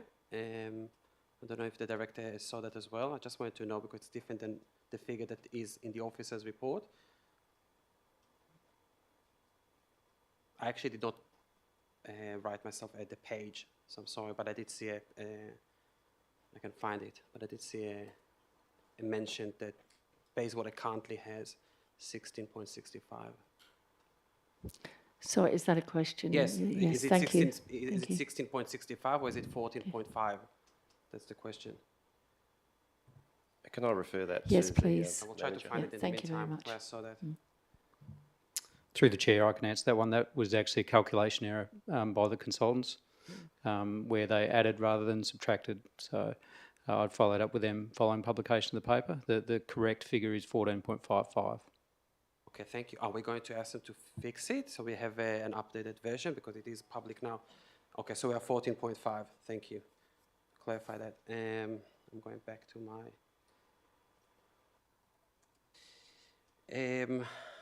The officer's recommendation, the LIMP 2, talks about approves that tree planting occurs in accordance with the city's tree planting policy. Which policy are we referring to? Is this the urban trees policy? Yeah, through the chair, that's correct. That's the the urban one. trees policy. Yep. Okay.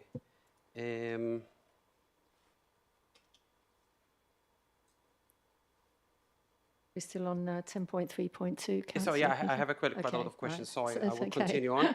I'm sorry, I'm just reading my comments. Yes. So it says, and again, the officer's recommendation that the tree planting will occur in accordance with that policy, and then it says targeting areas surrounding schools and town centres.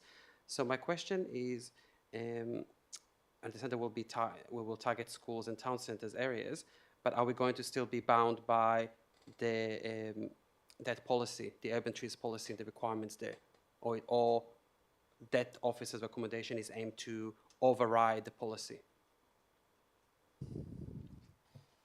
Through the chair, the two documents need to work together. So the Green Dreams document, that's more of a strategy in terms of where we target our efforts in terms of planting.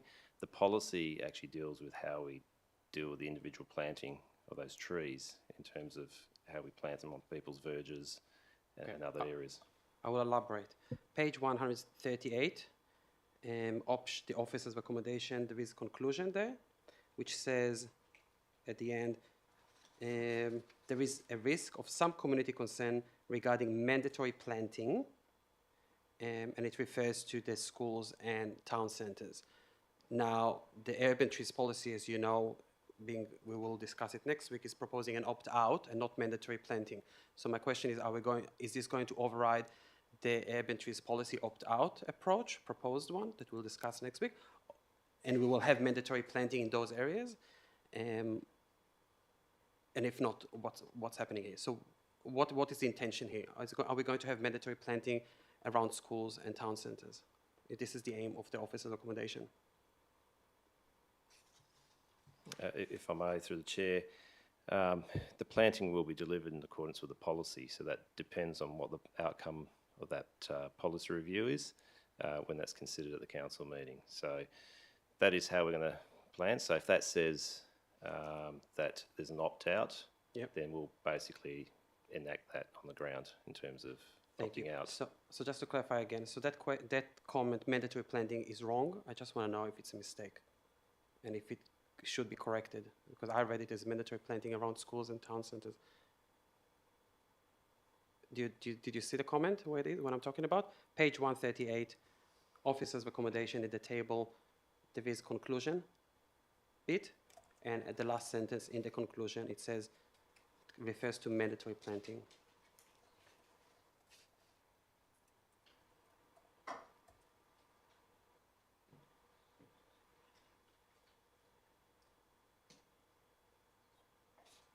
because it even says, there is a risk of some community concern regarding mandatory planting. However, there is a stronger narrative regarding the benefits of planting trees in proximity to schools and town centres, which I agree with.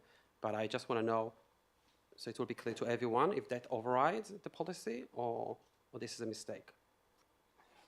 If I may, through the chair, probably that word mandatory shouldn't be there. Shouldn't be there. Yep. So it's a mistake.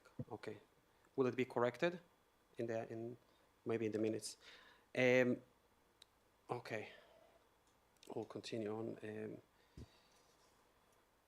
Okay, so the report identifies the need to plant 160,000 trees to reach the current target that we have. But the environmental and livability framework talks about, we have a commitment there to plant 1 million trees by 2050. So if the proposal now by the officers is to continue with 20% by 2040, which means we need to plant 160,000 trees, and we have another strategy was always approved that we are committing ourselves to 1 million to reach 10 years after that, how that correspond with this? Are we planning to have 900,000 or 840,000 trees planted between 2040 and 2050? Which strategy is not correct? How do they interact? Through the chair, in terms of the 1 million trees, that's probably more of a vision. Doesn't necessarily mean that we'll achieve that. The 2040 target is basically more of a practical target in terms of what we can actually achieve at the moment with the resources that we have. Okay, so just to summarize, so we will have the proposal to have a specific target, practical that we can achieve, but we will continue to have a visionary aspirational target of 1 million trees, which is there is a big gap. Yeah, this is $160,000, 1 million. Okay, just wanted to clarify that. I'll continue. I'm sorry, I have more questions. I asked that.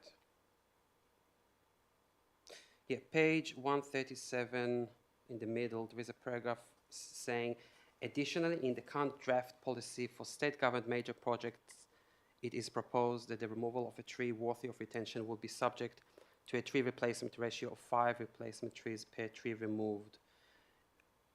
What is this draft policy for state government major projects?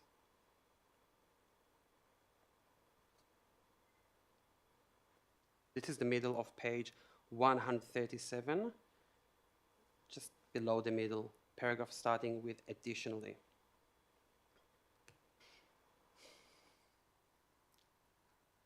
Maybe that is the other policy. Would you like me to read it out? Can I refer that to the manager? Yep, if the manager can help us, please. Do you have the page in question?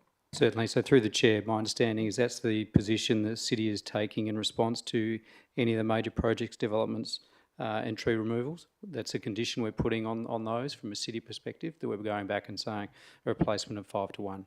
And that is the other policy, the private trees on private property. Is this the name? Which policy are you referring? What's the name of the policy? It's rather than a policy, it's rather through the development approvals and development application process, as I understand it. So it says current draft policy, so it's not a draft policy, it's not a policy at all? Not a policy. No. So it's just a practice? It's the approach that we're taking. Sorry? This is what I thought. I remember that. So this is in that policy. This is what I thought. Okay, so it's in that policy. I just want, okay. So maybe it would be nice kind of to have the name of the policy so we can understand it. Thank you. So will that information be placed in the agenda next time? It will be good to supplement it. Yeah. Yeah, okay, so another question, 138 again, going back to the officer's recommendation, the table there.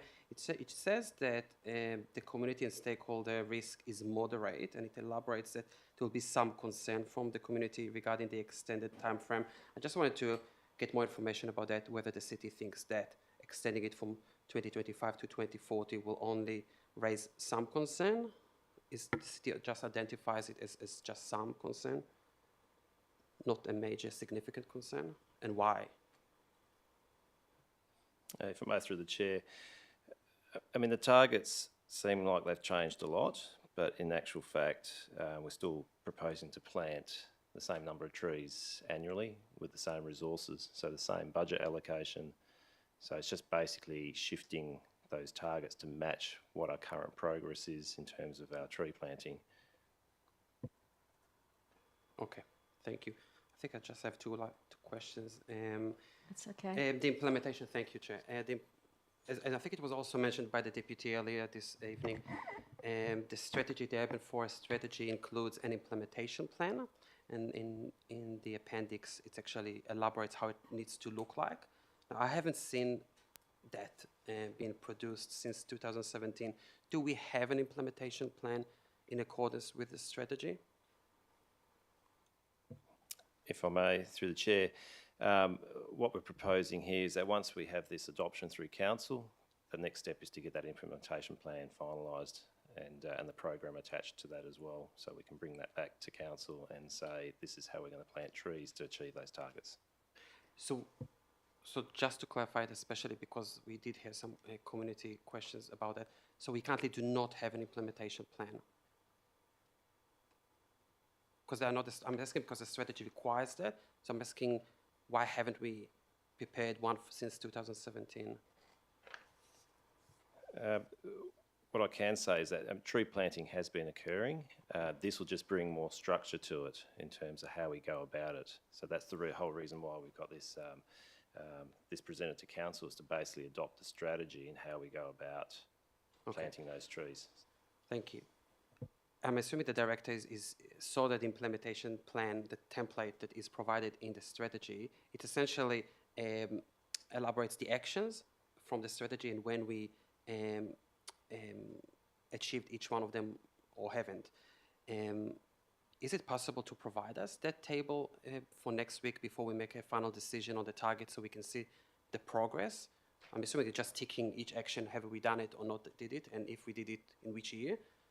This is what the implementation plan actually needed to have, so we can have an informed decision by next week to see the progress. Is it possible?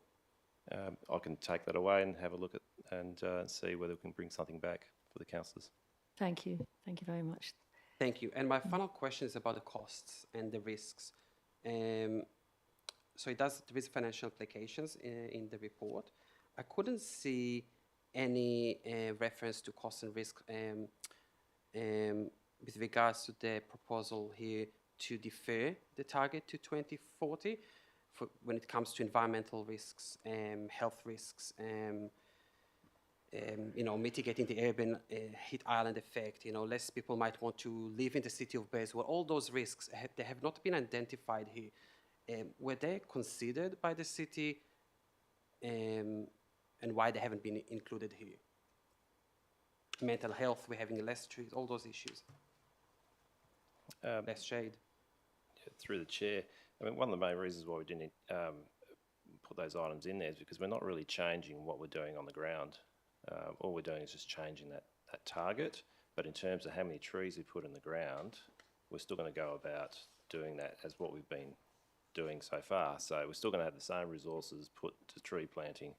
So I'm not talking about increasing those resources or reducing those resources. We're going to basically continue what we're geared up for. Thank you for that. Final question. So why hasn't the city recommended increasing the resources with regards to tree planting?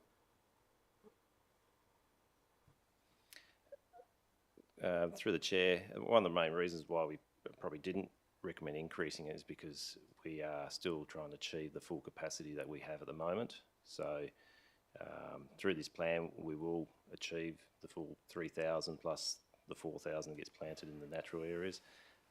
So basically, I mean, to increase those resources, we need to spend more money. So we understand that there's also budget pressures attached to all this. But we want to basically achieve the capacity that we have at the moment. And if we can achieve that and we can find that we could do more, then that's something that we'll bring back to Council for further discussion. Thank you. And Madam Chair, just last question, I'm sorry. Yes, please. Why haven't we achieved the capacity? Why we can't actually achieve the capacity? Why we can't plant more? You're saying that we don't reach, from what I understand, we don't actually get to plant as many trees that we currently want to plant and already allocating money for. So why is that? Why are we not reaching those targets? Well, through the chair, probably one of the main reasons why we probably haven't achieved is because we haven't had this sort of strategy in place and an implementation plan that drives where we're going to go and plant trees.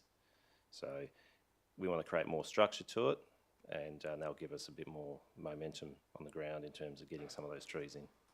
I really appreciate your comment. Thank you. Thank you very much, Councillor Peter Visenbeck. We're still on the 10.3.2 Urban Forest Strategy update, and I believe that Councillor Josh Eveson. Yes. Cool, thank you. Through the chair to the director, is it at all possible to achieve 20% canopy by 2025, the original target? Through the chair, based on the information that we have, it's highly unlikely that we could achieve 20%. Probably the main reason for that is the fact that you can plant a lot of trees in the ground, but they're only small and they take quite a while to grow. So you probably need about 10 years to get those trees to reach maturity. Yes, in 10 years' time we will, when those trees reach maturity, but not initially, not in such a short time frame. Thank you. That probably leads to my next question. And I asked it in the workshop, but I thought it's relevant here. The Green Dreams modelling is based on trees above 3 metres. With previous planting records over the last 5 years, since the UFS was endorsed, both tree planting and tube stock, does the city have an understanding of the future canopy that's already planted and growing that sits beneath this 3 metre height? Yeah, through the chair, we know that there's going to be more canopy generated from those areas because they're not captured at the moment through our LiDAR technology. But in terms of what the exact quantity is, it needs a bit of work in terms of trying to determine what that is. No worries. And how many trees have been planted since the UFS was endorsed? I'll probably have to take that on notice and bring those figures back. Cool, thank you. And has any work been done to understand if the original aspirational target was ever achievable? I might have to hand that over to the manager to answer that.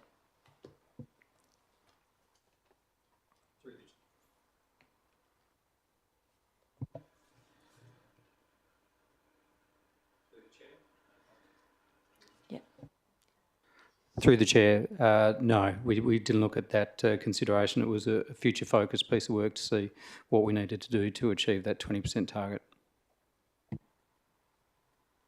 Thank you.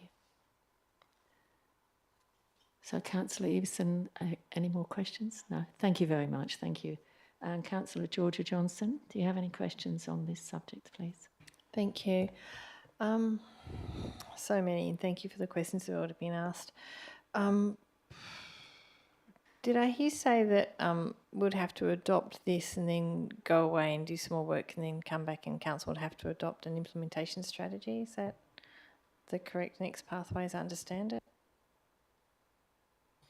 Through the chair, we need to do more work on this in terms of where the planting, or in terms of how we're going to roll it exactly out on the ground. Probably what I'd like to do is actually run that past councillors, whether it's at a council meeting or through a workshop of some sort, just to basically run through what the plan is and how it's going to be rolled out.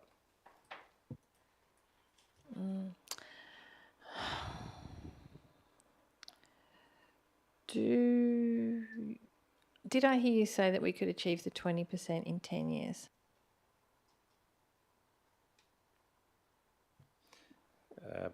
Through the chair, at the moment, the modelling is showing 2040s, the actual target date.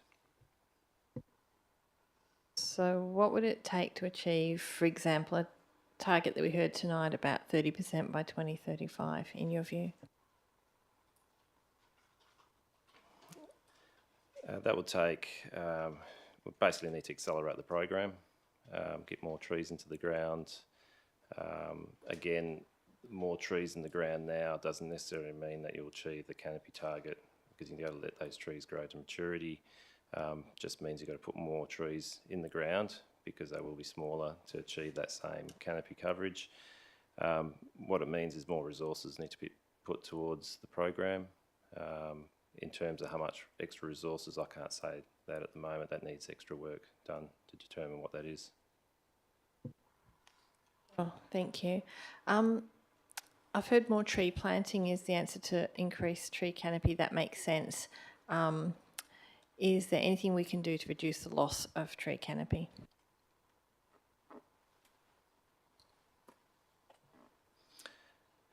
In terms of tree loss, I think probably our biggest threat is on private land and through development. So it's getting strategies right in those areas or policies right in those areas to prevent those losses.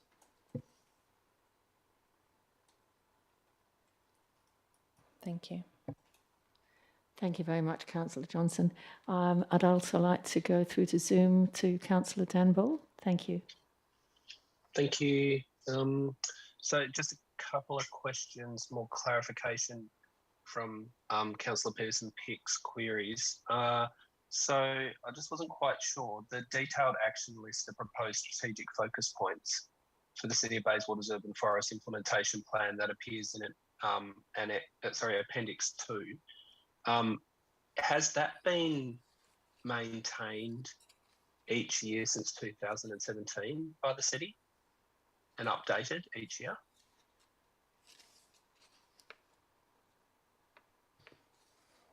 Can I put that through to the manager? Yeah. Through the chair, in each independent item in a consolidated way hasn't been maintained. A number of those actions have been actioned and continue to be actioned, but on a holistic basis, it hasn't been maintained. Okay. I think Councillor Peterson-Pick asked for this, but I'm not 100% sure. So I'll ask it just in case. Is there any possibility for that action list to be updated and provided for council and for the public before the council meeting on Tuesday? Through the chair, we'll basically, as officers, we'll have a look at that list, and we'll make an attempt to get it populated and brought back to council. I'm not entirely sure how much work's involved in doing that, but we'll have a look at that and see what we can do. Thank you. Okay, thank you. So the director mentioned that one of the challenges is achieving capacity now. So my question is, what does the director, what does the city need from council to achieve capacity now?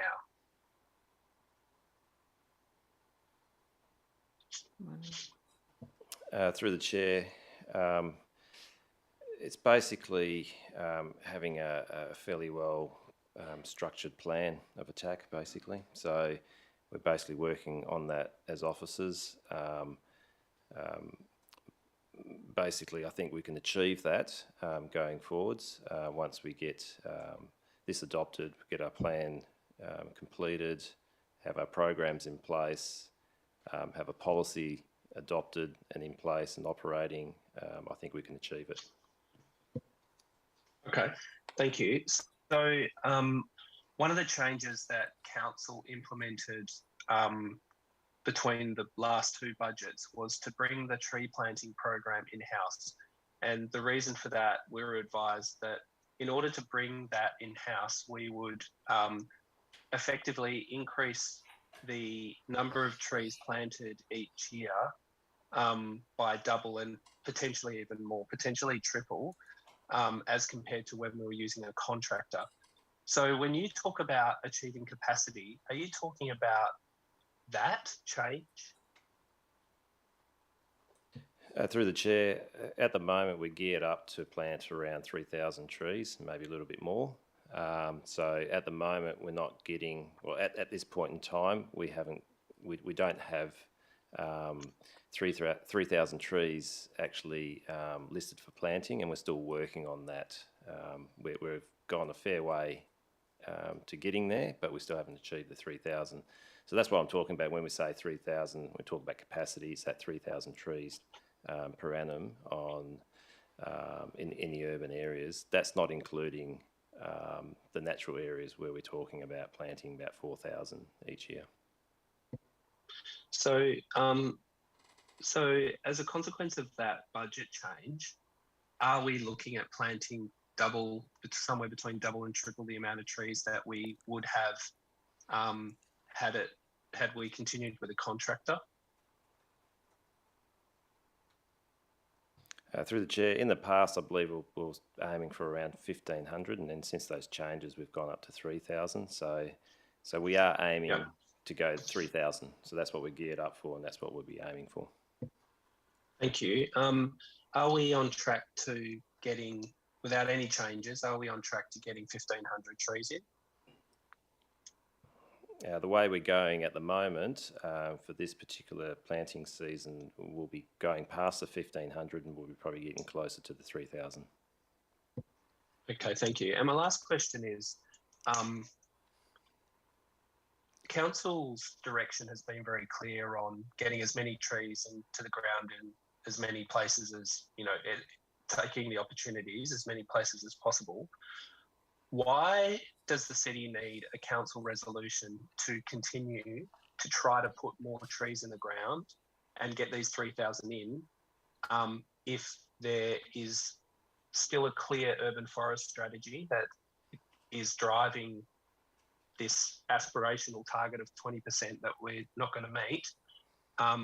And from what I'm hearing, there doesn't need to actually be more budget in order to get the 3,000 in. Noting the comment that actually what is proposed is not going to change business as usual.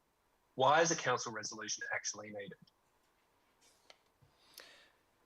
Through the chair, what we're trying to achieve here is get a strategy in place on where we plant.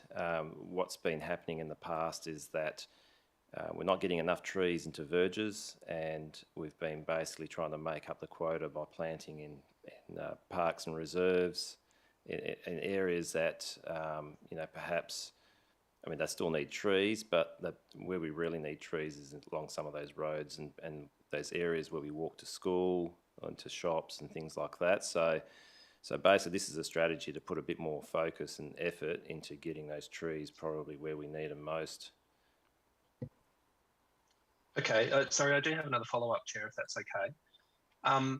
So currently, well, up until when tree policies were starting to be played around with in this term of council,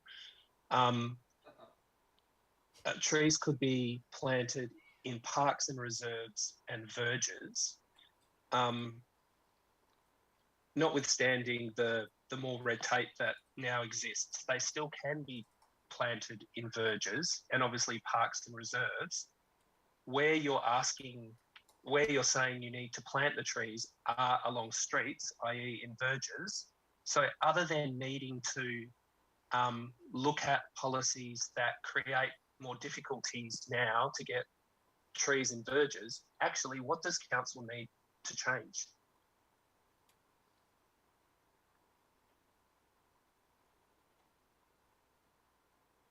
Other than the urban tree policy, given the feedback that we received that the recent changes have resulted in less trees planting in verges, what actually do we need to change?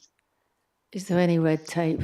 I think Councillor Ball's trying to say that we can admonish to make it easier. No, sorry, Chair. No. Okay. My question All right, you go ahead. is, we're being asked to resolve something next week, but I really am trying to understand if we have doubled the number of trees that are going to be planted, and we're looking for places to plant trees, but up until now we've planted them in parks and reserves and verges. If it's harder to get the trees in verges and we're trying to get more trees along streets, why does anything else need to change? Why are we being asked to change aspirational targets? Why are we being asked, to look at a new implementation plan when it sounds like that what we're doing, what's being proposed is actually the same? What is different? What is actually different to what we're doing as a consequence of this resolution?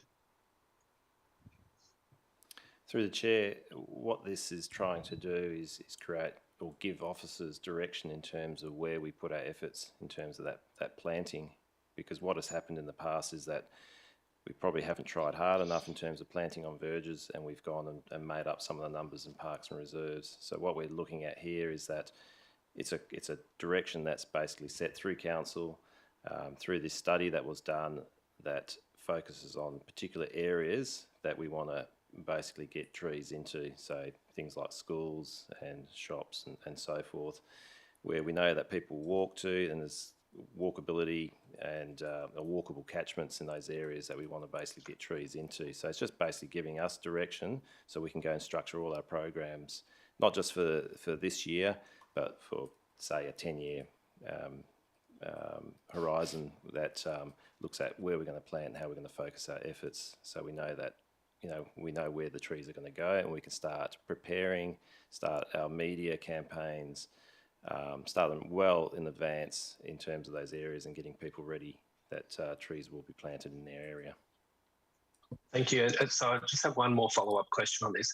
Given that council, since the urban forest strategy has been in place, has never questioned where, up until this term, has never questioned where the officers decide to plant trees, and we know that there's always been a focus of planting in verges and places where people walk, why is a council resolution needed to say only plant in particular places? Why has the city been comfortable with making those calls up until now, but now it isn't comfortable to make those calls? What has changed?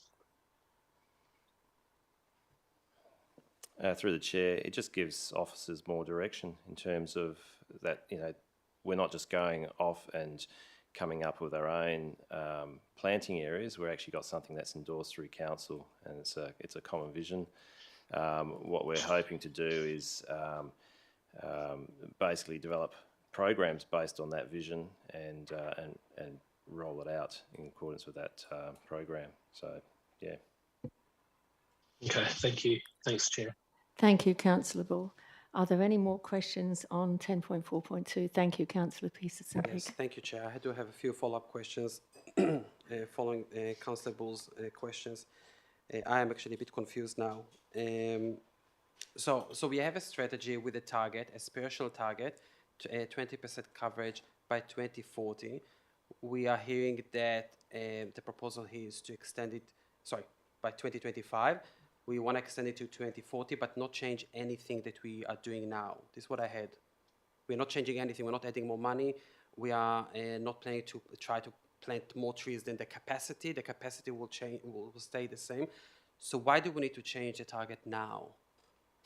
If everything is the same, why can't we wait until 2025 and then reassess the situation and then look at a different target? Why now?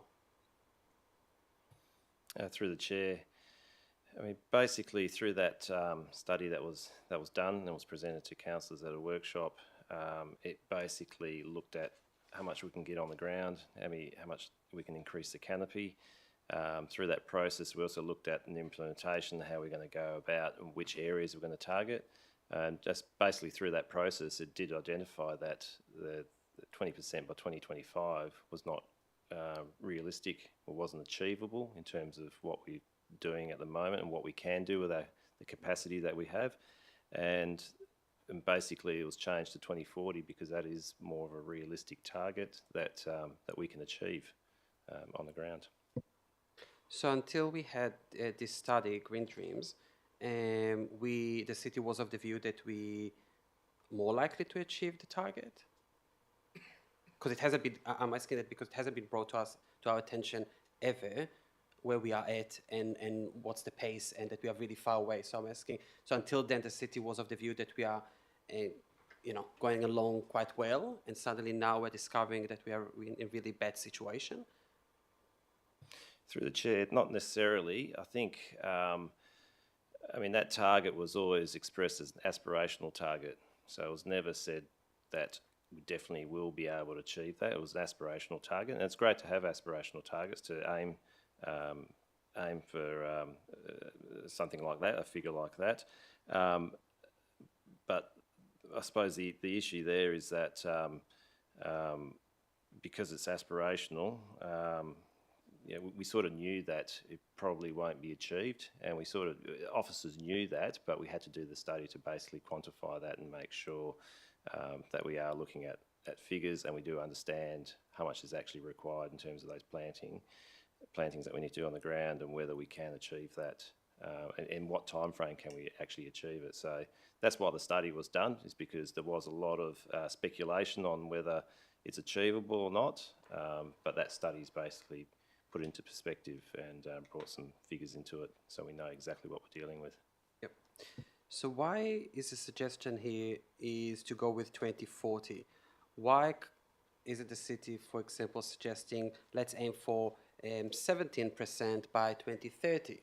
In accordance with what the study is telling us, why so far away when no one will be here? Why so far away?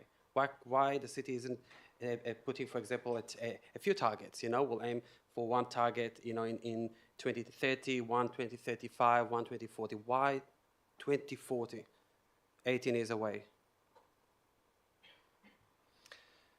Through the chair, I suppose through the study, that's what came out of that study in terms of recommendation. We had professional people working on this, and that was basically the recommendation that's come out of that. I suppose we can put interim milestones in there, but in terms of what they are, I don't know if what we're talking about is actually a linear process, and whether we'll achieve, half of that canopy target that we're trying to achieve in half the time. I'm not exactly sure if that's how it works.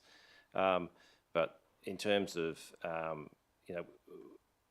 20% is still our target in terms of that canopy coverage. We're just saying that it's 2040 now, not 2025. So I'm sorry, Director, to be a bit harder on this, but I read the report at the Green Dreams, and it didn't actually recommend 2040. From what I see, it came from the city. They're saying that if we want to meet the 20% coverage with the current investment, etc., we will only meet it in 2040. But they did not recommend the target to be 2040. So my question is a policy question for the city, from the department that deals with trees. Why are we aiming to 2040? Why are we not lowering the target if this is the case and aiming closer? So because we are moving from 2025 to 2040, that's a question. Why we are jumping there? If we want to achieve a more realistic target, why not 2030? Is it just because you want to keep the 20%? Is it the reason? That's probably correct. 20% is what was originally set as a target for 2025, and we just used that 20%, but basically extrapolated that based on the current resources and planting that we're doing. Thank you. The Green Dreams identified, and this is what the city supported, to focus on the town centres and schools as one of the models that we should aim for.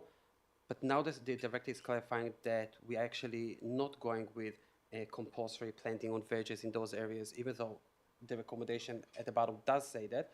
But now that we're not doing that, so why aren't we doing that? Why isn't the city following what Green Dreams advised us that we should target those areas and plant there, and we are not doing mandatory compulsory planting as I think was originally indicated here? Why not? In terms of Green Dreams, it is focusing on those areas. That's correct. But in terms of mandatory planting or having an opt-out or other arrangement, that's probably something that the council needs to decide which way they want to go. What is the city's view from a professional point of view, not the council? Do you think that for us to achieve what the Green Dreams wanted us to achieve, we do need to go with mandatory planting there? The professional view, not the political view. Through the chair, in terms of my professional view, I think what we need to do is educate people in terms of the benefits of trees. People need to want to have trees on their verges. Even forcing people to have trees doesn't necessarily guarantee the tree's going to be there and they're going to want that tree. So a lot of it comes down to is having a strategy in place, having an implementation plan, and having good reasoning behind that, and teaching people why we're doing it, why we're planting the tree on their verge. And that's in terms of adopting this particular strategy and having an implementation plan, we would go out to the residents and say, we want to plant on your verge for these reasons. And one of the reasons would be is that we've got this strategy in place. Just a final question, if I can, Madam Chair, I'm sorry. Just to clarify on some of the figures that were given to us. So we are aiming to plant 3,000 trees this season, as every year now. We only found spots for 2,000. Is this what the director said? And we're still waiting. We're struggling to find locations for 1,000. Is this what? Because I remember you said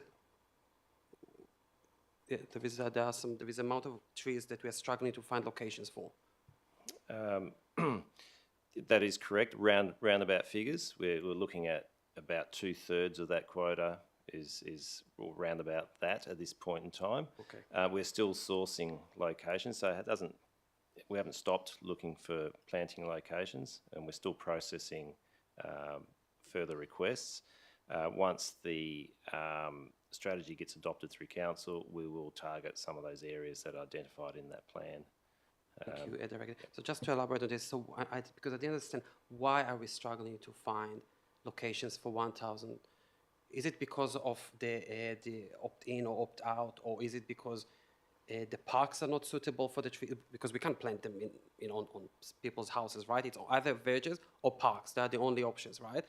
So why are we struggling? We have parks, we have verges. Why? Through the chair, I mean, I wouldn't use the word struggle. I'd probably say that it is a challenge to find those locations.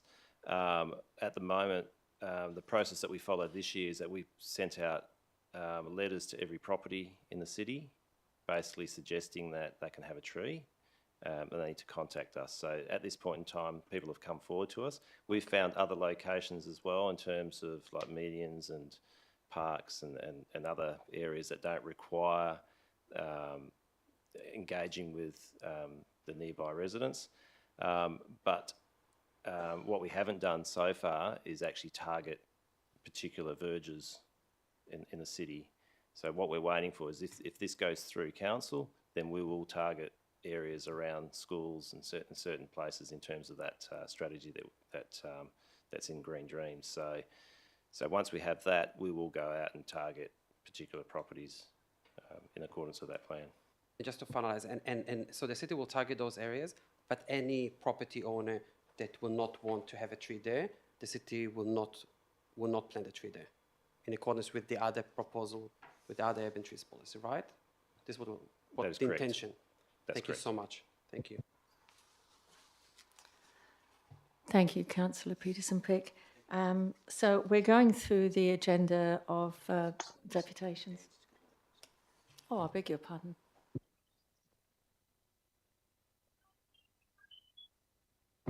Sorry, Dan, please go ahead. Councillor Dan. Sorry, look, I asked some questions and Councillor Peterson-Pick has some on the back of mine and then I have some off the back of his. Sorry, my question is, in past years, the city has, without a council resolution, chosen to target particular areas to plant trees in verges. Why can't it just do that now anyway? What has changed? Through the chair, yes, we can go and select areas as officers in terms of planting, but as officers, we'd prefer that direction to come through council and have the backing of council in terms of where we target and how we go about it.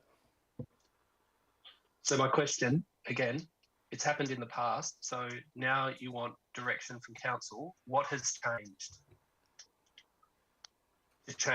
for the city to need a council resolution where in previous years it didn't? Through the chair, in previous years, in terms of the areas that were actually targeted, probably weren't as great as what maybe council thinks it was.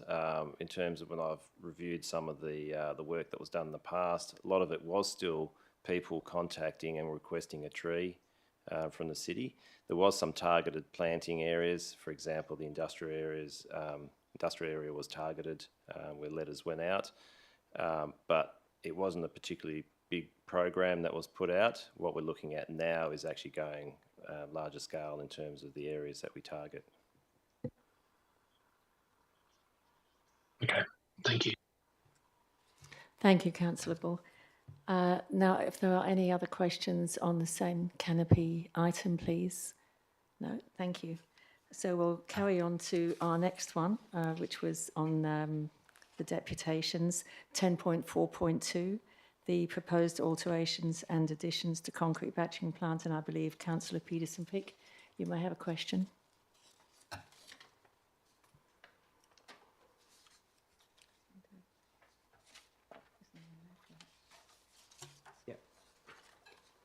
Is it okay? Yeah. Yes, Yes, I do please. have a few questions.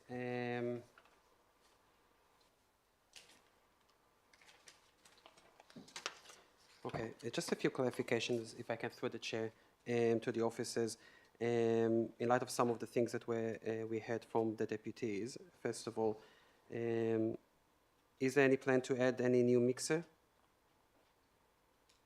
Just want to clarify those things. We heard a deputy that claimed that there is an intention to add mixers and changing productions. I just want to clarify it again for the record. If any of the changes here are going to lead to adding mixers and changing the current production limits. Through you, Madam Chair, we're dealing with the current application. The applicants haven't made any intimation that there's any additional capacity being sought. Okay, thank you. I'm wondering if the manager can clarify why they need council approval. Again, one of the residents concerned thought that they can do all those things without council approval, and it's intended to increase the capacity. So do they need to get this approval to do what they need to do? I just want to clarify it for the record if I can. Through you, Madam Chair, there's a number of changes to the current operations which are the subject of current conditions of approval. So any change to a condition of development approval requires further consideration by that determining authority. Thank you. With regards to the trucks, is the city aware that trucks will still come after 4 a.m.? Because I didn't understood it from the report. The city is aware that the trucks that will deliver the concrete will come after 4 a.m. and whether the city has any concerns with that. Because initially when I read it, I thought no trucks will come before 7 a.m. Now they said that some trucks will come. So this is what the deputy from the applicant clarified, that the trucks is what I understood. I don't know if the manager understood something different. I understood that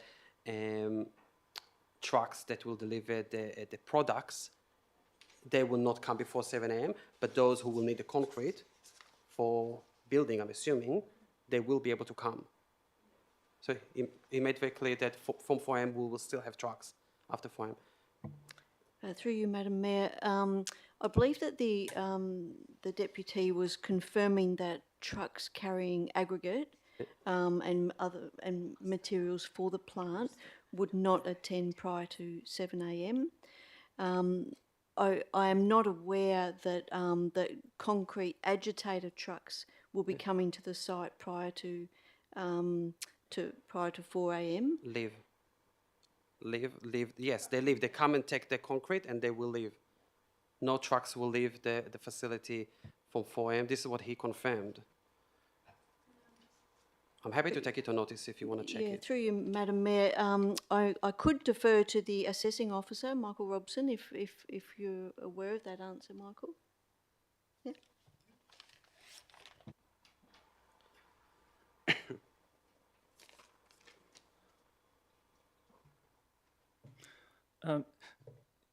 Yes, agitator trucks will be able to depart from the site prior to 7 a.m.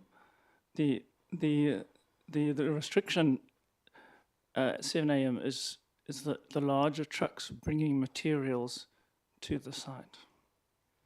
So those trucks are larger than the agitator trucks. So with the smaller ones, the city does not have any concerns when it comes to noise, having those trucks departing at 4 a.m. That should not cause any issues with regards to noise regulations? Yes, there's no concerns with those. No concerns. Yeah. Thank you. Okay, so just a few questions. If council does not support the recommendation, and I understand that the applicant can appeal to the SAT like last time, right? Do we need to have legal representation that we will pay for? And are we risking paying the other side's legal fees, like what happened before my time in 2015? Is this a risk for council? Through you, Madam Chair, if the council were to refuse the application, then the applicant has the ability to appeal the decision to the State Administrative Tribunal. What happens at the State Administrative Tribunal is largely dependent on mediation, whether the matter goes to a hearing or whether it's referred back as a Section 31 reconsideration. It's at that point of a Section 31 reconsideration where there's every likelihood of an approval that the SAT is effectively instructing the council to consider. It's when the council go against that Section 31 reconsideration that there could be a case for costs if there's no valid reason to continue to refuse the application. The city is very likely to be represented by its solicitors. Okay, thank you for that. I did mention when I asked the deputy about the planned closure of the Claysbrook or near Claysbrook concrete batching plant. Is the city see any issues with that or any relation between that closure, which I think is going to happen this month, from what I read, and what we are going to see with our concrete batching plant? Do we see any? Through you, Madam Chair, no, we haven't considered that. Okay. Are there any specific rules with regards to plants like this one that are located on the perimeter of the industrial zone? Are there any special requirements because they're closer to residential homes, or the same rules that apply to plants in the middle of the industrial zone will apply to those on the boundary? Through you, Madam Chair, there are guidelines relating to proximity to sensitive uses. That part of the application's consideration has already been determined by the State Administrative Tribunal. Okay, so it's not relevant to what we're discussing now. On page 175, the city mentioned 2 non-compliance incidents that were identified. Can I find out, please, and I'm happy to take a notice, when they occurred, what and how did the city hear about them, and what was the outcome?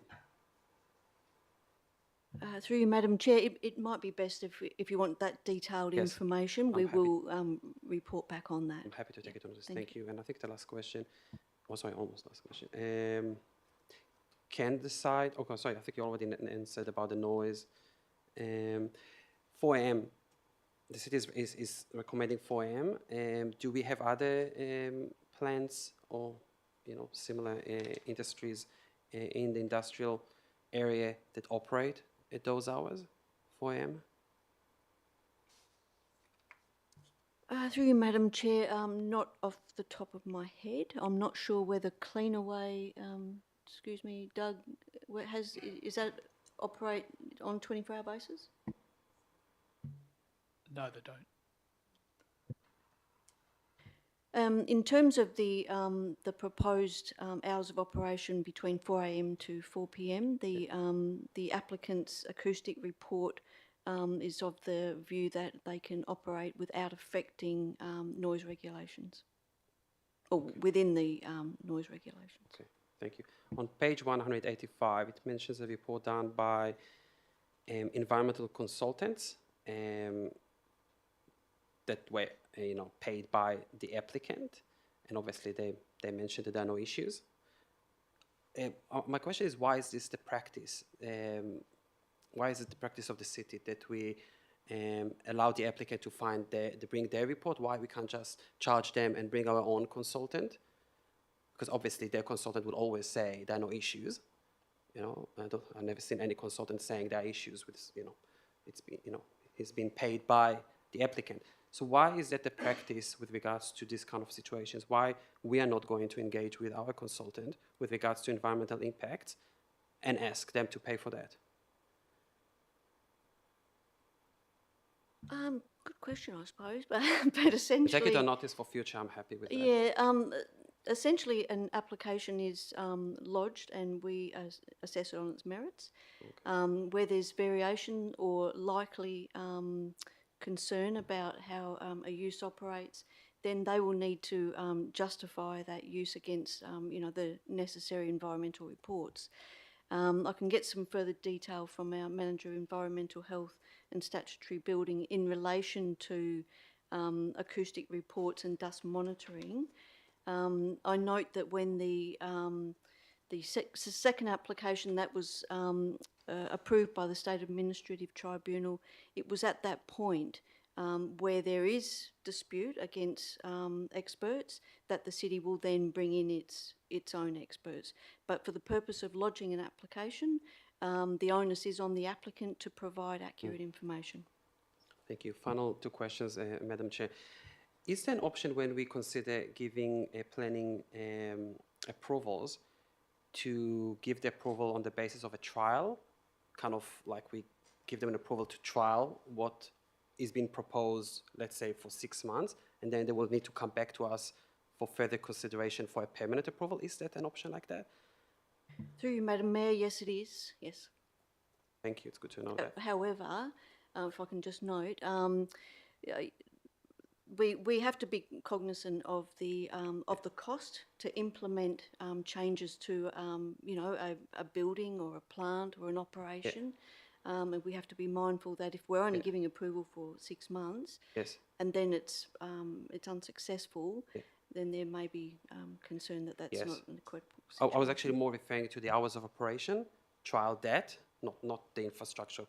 And the last question, with regards to the verge trees, there is a reference here to the streetscape plans, and it mentioned that the city considers that we should not have verge trees because it will interrupt dust measurements. I was just interested to know why trees impact dust measurements. Yes, through you, Madam Chair, my understanding is that street trees can interfere with the dust monitoring. Why is that? I'll need to defer to the Manager of Environmental Health, Michael. Well, I just thought they might block the dust, so I'm just... Sorry to drag you from there.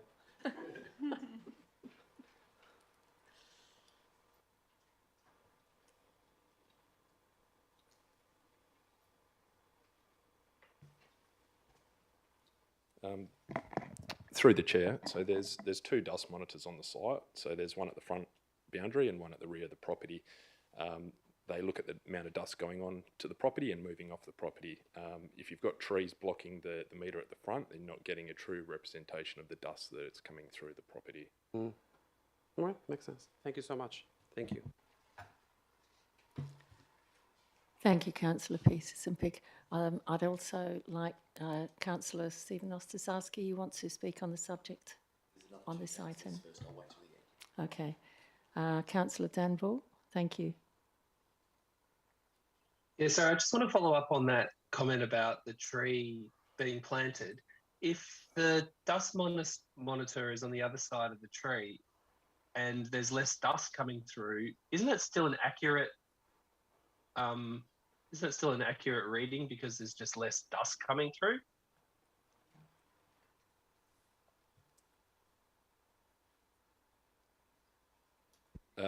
Sorry, through the chair. It can all depend on, I suppose, the direction the dust is coming through. It presents another barrier, I suppose. It's, yeah, as I was saying, it could be coming from other angles as well. Okay, so if a tree creates a barrier, therefore less dust coming through, isn't that actually a good thing? Isn't that something that we want in terms of, trying to arrest the movement of dust? Through the chair, it's I suppose more around the accuracy of the meter, because the meter also the dust meter will look at wind speeds, directions, and deal with that as well. So it can interfere, I suppose, with the readings, I suppose, for the site. Okay, so I just want to bottom this out. If a tree already exists, though, we're taking readings all through the district with, existing trees. So can it just be explained to me why it is not a true reading if the reading is through the tree? The tree exists, therefore the reading is a consequence of dust travelling through the tree, is it not?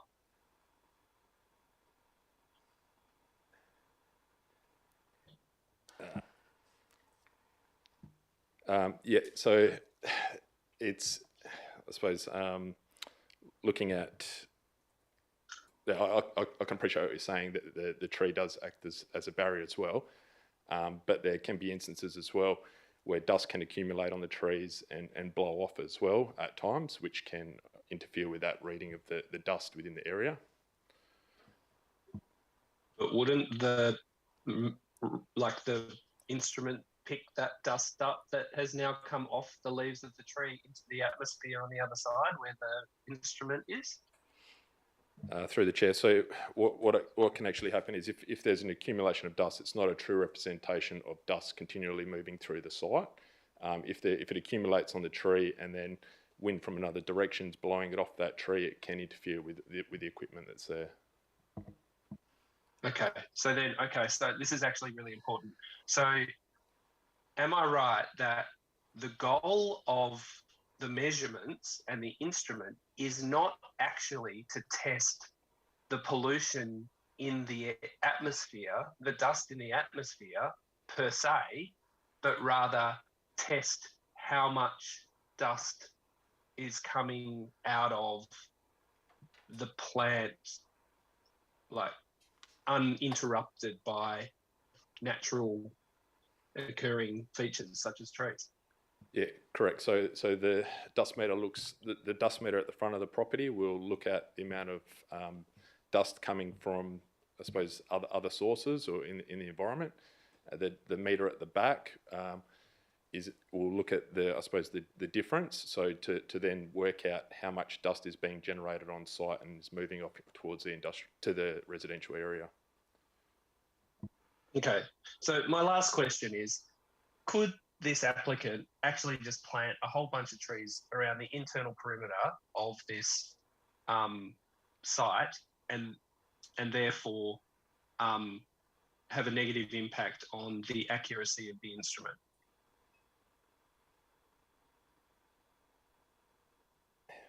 I suppose if, through the chair, if there are additional barriers placed on site, then that would have an impact on, I suppose, the difference in the amount of dust leaving the site when that calculation is undertaken.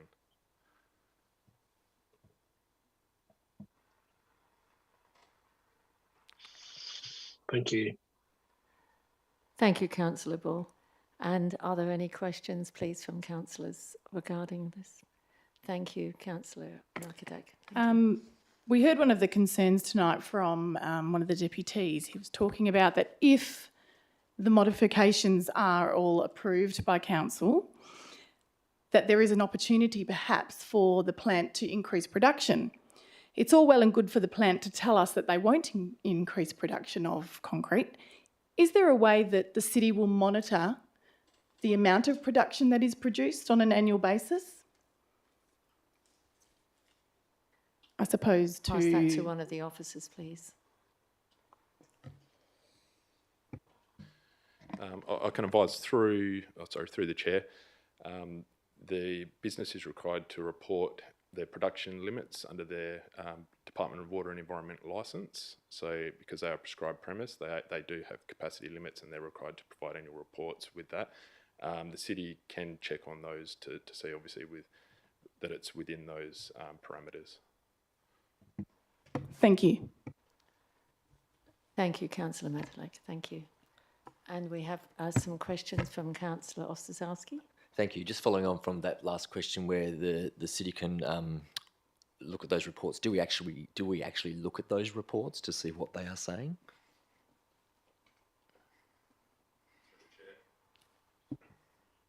Sorry, through the chair. The reports you're referring to, are they the dust monitoring reports or reports to DEWA? First of all, the ones that Councillor Maleka was talking about, the ones from The DEWA. So currently those reports that are sent to DEWA aren't referred to the city because they're monitored through the DEWA licence. However, the city can get access to those reports and review those to ensure that they're within those limits. So at the moment, we're not doing that. We're not monitoring those reports. In regards to quarterly reports, I understand that the plant's been operating for 3 or 4 years now, and they have quarterly reports sent to the city which talks about their dust and noise and all the other bits and pieces. Are we looking at those reports and acting on those reports? Sorry, through the chair. Yes, the city looks at the quarterly monitoring reports and also annual reports. I suppose the enforcement action that was taken previously related closely to the monitoring reports that were provided to the city, which showed exceedances, and the city acted on those. Okay, so there have been non-compliance issues. Through the chair, yes, there has. Okay, thank you. Years ago, when this all went down with their first application or second application and approval, there was talk about getting monitors installed on Joan Rycroft Reserve. I think there was talk, the previous mayor at the time was speaking about potentially 3 monitors being installed. Do we have any monitors of our own installed in Joan Rycroft Reserve? Sorry, through the chair, are you referring to dust monitors or noise monitoring? Yes, monitors. Monitors in general? Okay, so in relation to dust, the city does have handheld monitors that it can use to do checks in relation to dust emissions from a site. We also have noise meters which we can set up at residential properties to monitor noise. We've also installed surveillance in relation to recent concerns as well around concrete spills in the vicinity of the area. So no hard infrastructure was or has been installed. It's all mobile at the moment, and we're relying purely on their reports coming through the city, and we can't actually corroborate any of that information because we don't have our own hard infrastructure. Sorry, through the chair. The surveillance equipment that we do have in place and we're trialling at the moment is hard infrastructure, and that's in place. That's being used to monitor. And the city, as I said, has noise meters which can be set up. The reports that are undertaken independently by consultants, they're undertaken by they're a third party. They're independent, and they're to NATA accreditations. So the reports that are provided are obviously representative of the activities that are occurring on the property. Reports, yeah, cool. Going to the approval stuff now, just as to the manager.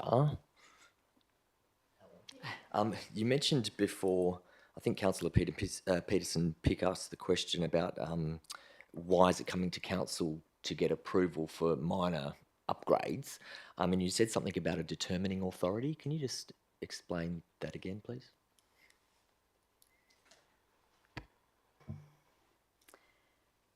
The 2016 approval by the State Administrative Authority makes reference to there only being one crossover.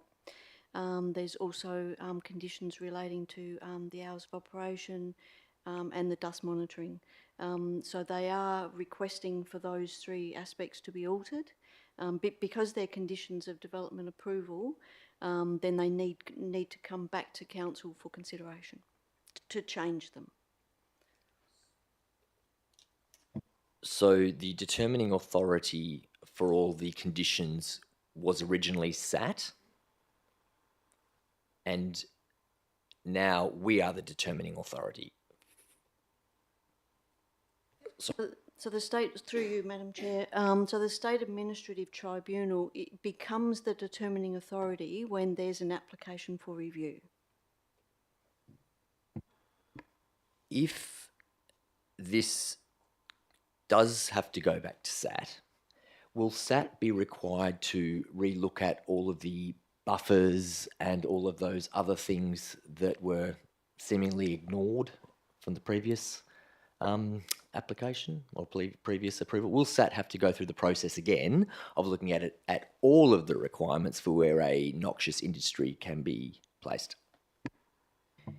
So through you, Madam Mayor, Madam Chair, the State Administrative Tribunal will only review the application which is under review.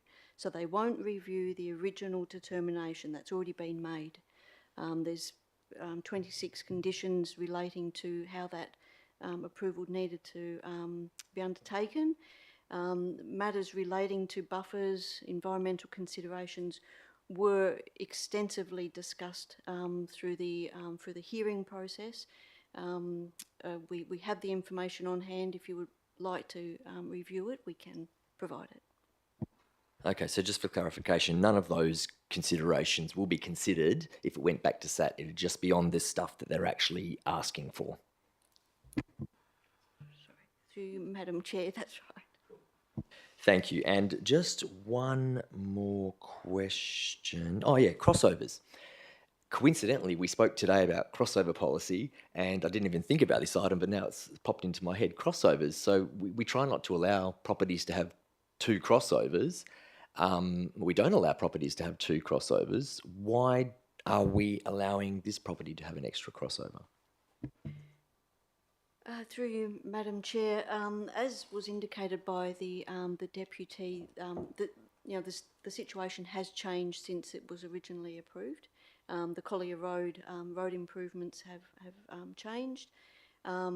This application is about making improvements to how the site operates, and it is believed that the additional crossover will assist in improvements in the operations on the site. So the provision in the scheme which talks about limiting traffic entrances to sites is that the council may restrict. In this particular instance, it's effectively not. It's going to have limited impact on the streetscape, on the footpath environment. When we're talking about restricting crossovers in most of the instances that officers are speaking about, it's in the residential context. In this particular instance, as I said, the situation on site has changed from its original approval, and it's around getting improvements of operations on the site. So our scheme, you're referring to the town planning scheme. So that says that council may consider an extra or additional crossovers, but the policy says no. The provision, I think off the top of my head, it's 8.3.4. Maybe, don't quote me on that. But it talks about the council may consider traffic entrances to a property. It may restrict them. There is no policy, so it's a town planning scheme provision. Okay. Thank you very much, Councillor Ostasowski. We're still on deputies that have pulled items. So the next one actually is 10.4.4. Sorry, I just have one more question. Beg your pardon. I keep missing you, Dan. That's okay. Yeah, please go ahead, Councillor Dan Bull. No problems. I just want to get this crossover situation in my head. So firstly, looking at the schematic, is it right that they're asking for two crossovers that come off Collier Road now? Yes. The second crossover on Collier Road. Is my reading correct? Through you, Madam Mayor, the crossover is actually already there. But it's gated off at the boundary. So that leads me to my second question. Did the original approval allow a second crossover to be built on the verge? the crossover was already there at that time also. We restricted it to one. Can I just interrupt on that, please? When inspecting the site, the crossover or egress that they wish to have at the moment primarily is a gravel upraised garden, and they will have to change all that to make it an egress. But it looks very well planned that it was, when it was a taxi area, an egress for the taxis 20 years ago. Thank you. So yes, I have a follow-up question. It wasn't a concreted crossover. And I'm just quickly rattling through photos going back on Google Street View, actually, which is quite a handy thing. And it doesn't look like there was actually a formalised proper concreted crossover. So has this crossover actually been built as part of the new development already? Concrete crossover. From my understanding from memory is that the original application, there were 2 crossovers already on the site. And as part of the conditions of approval, one of the conditions was that they were only allowed to have 1 crossover, and they effectively fenced off that second crossover. So then my next question is, in a circumstance such as this, where an existing crossover actually is just kind of dirt,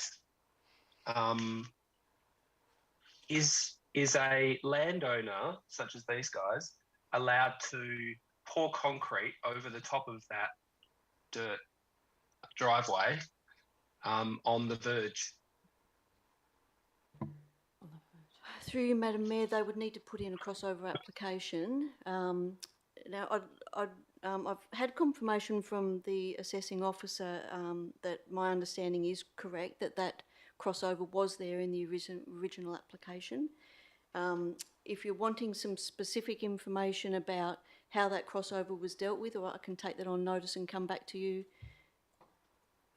So my question is, where you have a designated crossover in existence, but actually has, in a subsequent approval that doesn't approve that second crossover, can a resident or can a landowner just put concrete on there? No, you need to put in a crossover application. Okay, thank you. Thank you, Councillor Gore. Are there any further questions on this item? Thank you. We'll move on. I'm referring to one of the deputies' items, which is 10.4.1, proposed 2-storey single house, lot 2, 4 Neville Street, Bayswater. If there are any questions that people wished. No? Thank you. Okay. So we'll go through, as I say, the deputies' items. 10.4.4. Proposed land dealings, various rights of way in Bayswater and Noranda. And I believe, Councillor Ostaszewski, you might wish to leave the room if there are any questions. It's okay. No questions? All right, you may stay. Thank you. Okay. So on 10.5.1. Okay. 10.5.1, traffic management, Robert Street, Bayswater. If there are any questions, please, to be referred to directors, etc. Thank you, Councillor Peterson-Pick. Yeah, just a few questions. So the city is recommending not to progress any new treatments along Robert Street, and first progress the other treatments that were already approved, and then assess, review, and then consider if any other treatments are needed. This is what I understood. My question is, what is the time frame for implementing all the other treatments that we need to wait until they are being implemented, and how long, like, with the review will happen. So how long we need to wait, or the residents that are inquiring about this issue will need to wait before we can know whether we need to add new treatments. Thank you. Yeah, through the chair, we're currently getting a program together to install the treatments that were approved by council. They should be installed by October, and then we're proposing probably a 6-month period for traffic to settle down and then reassess. So when will the reassessment happen, like roughly, the end of the year? 6 months after October. 6 months after October. Okay. Okay. So the treatments that have already been suggested for Robert Street, as we heard from the deputy tonight, their view is that it did not aim to stop the traffic, but it aimed to slow the traffic. So my question is, with regards to those treatments, what was the intention of those treatments? To slow the traffic? I suppose there was a joint proposed treatment, or I suppose outcome one, that it would slow the traffic, but also that it would reduce vehicle numbers. As Sorry, they have, it would reduce vehicle numbers and speeds, as they have been shown to do in other areas. Okay. Does the city have any concerns of that relate to the concerns that we had from the residents that Robert Street is facing a significant increase of traffic because of all those changes that they explained? So do we have any concerns? Because with the time frames that was just explained to us, we're talking about October, then 6 months, so it's mid next year. So do we have any concerns of the impact? Through the chair, as been pointed out in a number of reports, the traffic in that area has been severely disrupted by all the major projects that are currently underway and will be for some time. In terms of increases in traffic, as pointed out in the report, in the last 5 years, there has not been a large increase in traffic on Robert Street. It's gone from 990 to 1,013, so it hasn't been a significant increase. I suppose the argument there, and when you look at that street, there's approximately 80 or 90 properties where residents will be using their own cars, and also 2 schools and churches, as was pointed out by the deputy. So there's bound to be a number of vehicles on that road. I think the issue was, with our original concept plan, we did have some proposals for that street, and obviously they weren't supported by the residents, so we took them out, and council agreed to implement the plan without those treatments. I think the issue is now, if we go and look at putting other treatments in, or alternate treatments, we've gone out to consultation with everyone else in that area, and they've agreed to a plan, and now we're going to change that. So do we have to hold off everything and go to consultation again? That would be the question. So just to reiterate, so the city does not see any significant increase in traffic along Robert Street? Not from the data we've collected over the last 5 years. Okay. So with regards to the treatments that were proposed for, the end part of Robert Street, why were they suggested in the speed humps and the plateaus that they were talking about, instead of the other treatments that they were talking about that will really prevent more traffic? Why did we go with those ones and not the others? I suppose we looked at the whole area on a precinct basis and looked at putting in treatments that would try and equalise the benefits throughout that area.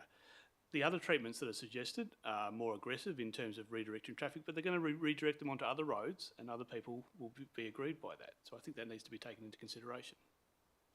So were the treatments that were approved for Robert Street were supported by residents as part of the consultation that was undertaken? Because you mentioned there was consultation, right? And wide consultation around the area. And those are the treatments that were suggested in accordance with the consultation. So did the consultation indicate that those are the treatments that people want to see along Robert Street? It was a there's a two-stage process of consultation. So the first stage of consultation went in and asked people where they thought there was problems. They didn't ask what they thought needed to be done, it asked where they thought there was problems. So when the feedback came from that, we developed a plan and then put that out for consultation. And remind me what the consultation indicated with regards to the plan and the treatments? In along terms Robert of those Street? treatments in Robert Street, Yeah. the two treatments towards the end from Albanbury to Guildford Road Yeah. were not supported by the majority of residents. Not supported? Correct. Not, okay, so it was not supported. Okay. The final question. So the deputy talked about the fact that this is now a major route for all those people from the South Guildford Road side who want to go to get to, you know, the Bedford area. Is that correct? Is that the only avenue, the second avenue beside, or route beside King William Street to get to that side? Was that correct, that there are only two routes for them to access the Hawthorne Bridge and that side of the city? Through the chair, if they're accessing the Hawthorne Bridge, that would be correct, and it has always principally been that way. Accessing through Robert Street? Like originally meant that the way was people were driving? Or King William Street. Or King William Street. What happens if we are progressing treatments that will really block, you know, discourage lots of traffic, theoretically, as was requested? What will be the impact? What would happen? People will drive, will see all this traffic along King William Street. That will be the only option? I suppose it depends where they're going. I don't think 1,000 vehicles a day that go down Robert Street are all going to the Hawthorne Road Bridge. I would say a large proportion of them are local traffic in that area. So there will still be traffic in that area. That's, I suppose, that, and we're not sure exactly what the outcome is going to be until we do the monitoring of it after 6 months, because, as I said before, there's so many different moving parts associated with this, with Tonkin Gap Works, with the Bayswater Station Works. We can't guarantee what outcome there's going to be with any of these treatments. That's why we're suggesting it needs to be monitored. Thank you so much. Thank you. Are there any other questions on this item, please? No? Thank you, Councillor Peterson-Pick. From there, we have another one that I think you've written in is on the fees and charges. Councillor Peterson-Pick, if you want to take the floor on that, please. 10.2.5. 10.2.5, yes. Thank you, Madam Chair. Look, I went through the fees and charges and I couldn't identify significant changes, but I just wanted to confirm with the officers whether there are any significant changes that councillors should be aware of. Through the chair, so the fees and charges schedule were presented to the workshop back in the 7th, I think it was the 7th of May, and we talked through the changes, which are just a normal sort of adjustment to some of the cost base, so there's no significant changes. There's no spike in any of the fees? No. Okay. Yeah. There was once we used to have a concession for those with, I forgot how the name of the card, resident card or something, I forgot how we called it, and that was cancelled and became zero concession last year, and I wasn't aware of that. And I just wanted to ask whether the city received any complaints about that, and whether there was any impact of that change last year. So there used to be, I think, 5% before. It was 15, and then it was reduced to 10, and then 5% discount on fees and charges if people go to the Rise and Bayswater Waves, if they're residents, and now there is zero. And that happened last year. I'm happy to take it on notice if the director. Yeah, through the chair, yeah, I'll take that one on notice and bring you What was back. the impact? there's If there is yeah. an impact and complaints, thank Yeah. you. And just the last question. I recall that we had some discussions at council, and I think there was a resolution about making changes with regards to community groups hiring the Rise, you know, hiring one the rooms at the Rise. So is that incorporated here? So through the chair, no, that's not included in the fees and charges schedule, but that will be dealt with through the budgeting process as part of the policy. We have a policy, fees and charges waiver, concessions, I think it's called, and that's where that would set the criteria for any concessions to be granted to community groups, and that will be noted in your budget papers when we get to that point. Okay. But it's just not dealt with through the fees and charges because of the complexity of assessing each group. Okay, so it's there. Thank you so much. Are there any on the same item, please, from councillors? Thank you, Chair. So I just want to know why we're being asked to adopt this outside of the budget process. We have previously done this as part of the budget, and we haven't always adopted the budget in June. So just wondered what's different this year. Through the chair, so we're just recommending that we do it at this point for, I guess, for the ease of transition, so that we can apply the charges from the 1st of July, which we would expect that most of our customers would expect to see any change to fees and charges at the 1st of July. However, when we come to the budget meeting later in July, there's still an opportunity for these fees and charges to be reviewed. We do need to bring them back to you at the budget for they have to be adopted as part of the budget as well, but there is the opportunity to adopt them now so that we can have a smooth transition from the 1st of July. So that's really the primary reason to do this. Okay, thank you for explaining that. Thank you, Councillor Johnson.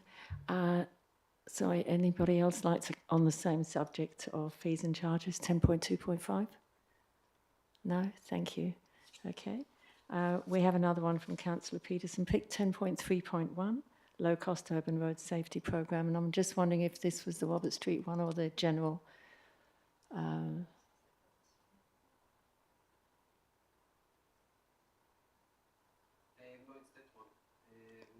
10.3.1.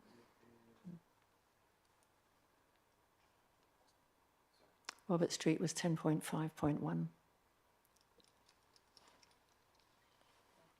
Sorry, I need to declare a proximity interest on this one because it mentions the area that I live in, so I have to leave. Oh, okay. Thank you.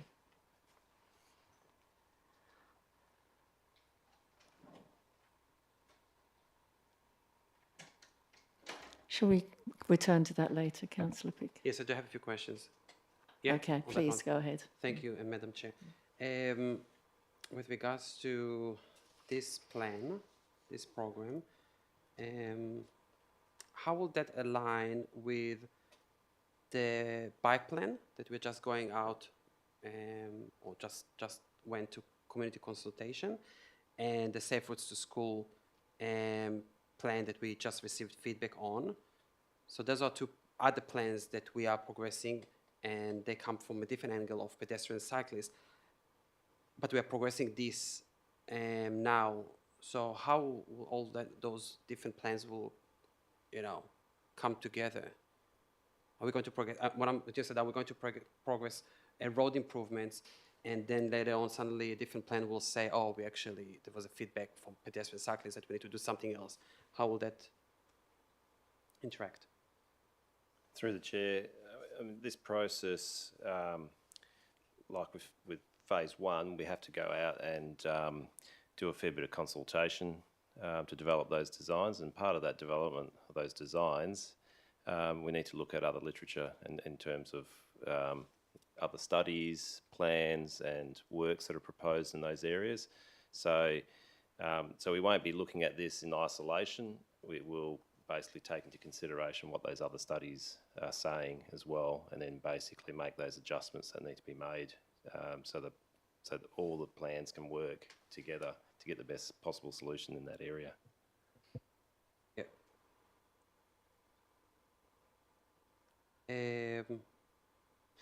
So just a question. So one of the recommendations was to progress. There is specific precincts that we are progressing first, and one of them is the Mayland Strip.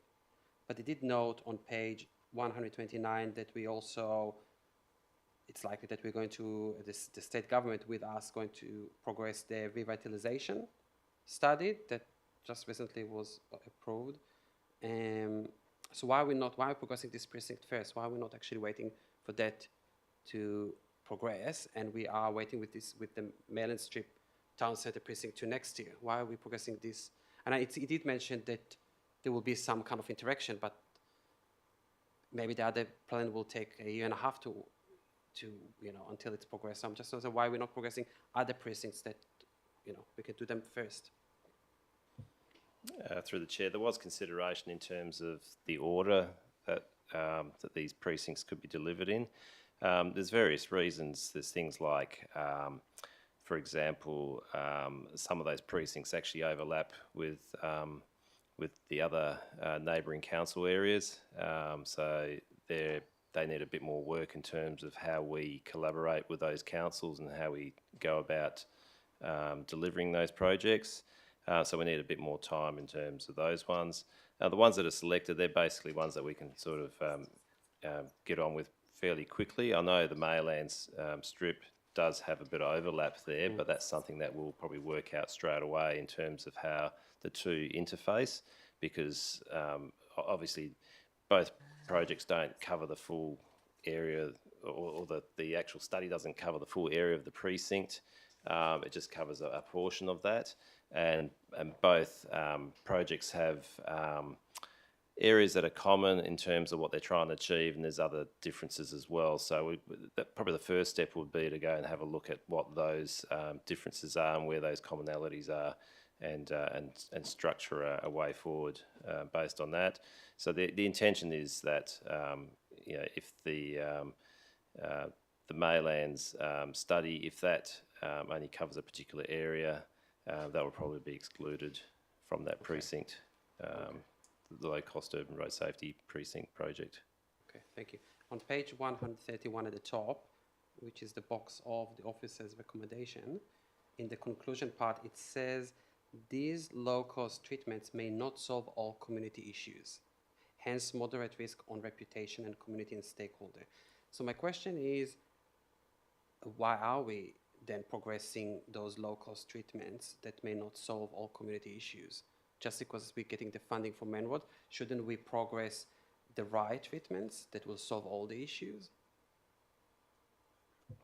Through the chair, I think what that's trying to say is that regardless of what treatment you put in there, it's not going to be, it's going to solve everybody's issues. I mean, everybody's got different opinions on what should occur out there and different needs. What we're looking to create here is to find the best solution or the best fit for those areas. So, and that's what we found, is that with phase one, and the report that was presented to council actually demonstrated that you might get support from majority of the people for certain treatments, but there might be still a few people that aren't entirely happy with it. But what we try to do is find the best fit, because we know that you'll never probably achieve 100% satisfaction out there, but you can probably get most of the people happy with the treatments that are selected. That's just part of how this process works. So just to follow up on that, if I can, through the chair. So understand that we'll go with the consultation. What happens if we do see there is an issue with a specific intersection, but the low-cost treatment that is available to us because of the funding is not the ideal treatment long-term?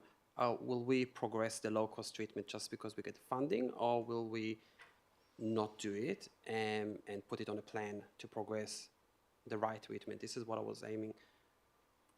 I'm afraid that we'll go with the low-cost treatments just because we have the funding, but for example, to relate to Robert Street, for example, they're talking about other treatments that are ideal for that area, as an example. What will happen with those situations? That more expensive treatments are needed? Probably through the chair, what we're trying to achieve is a positive benefit in the area.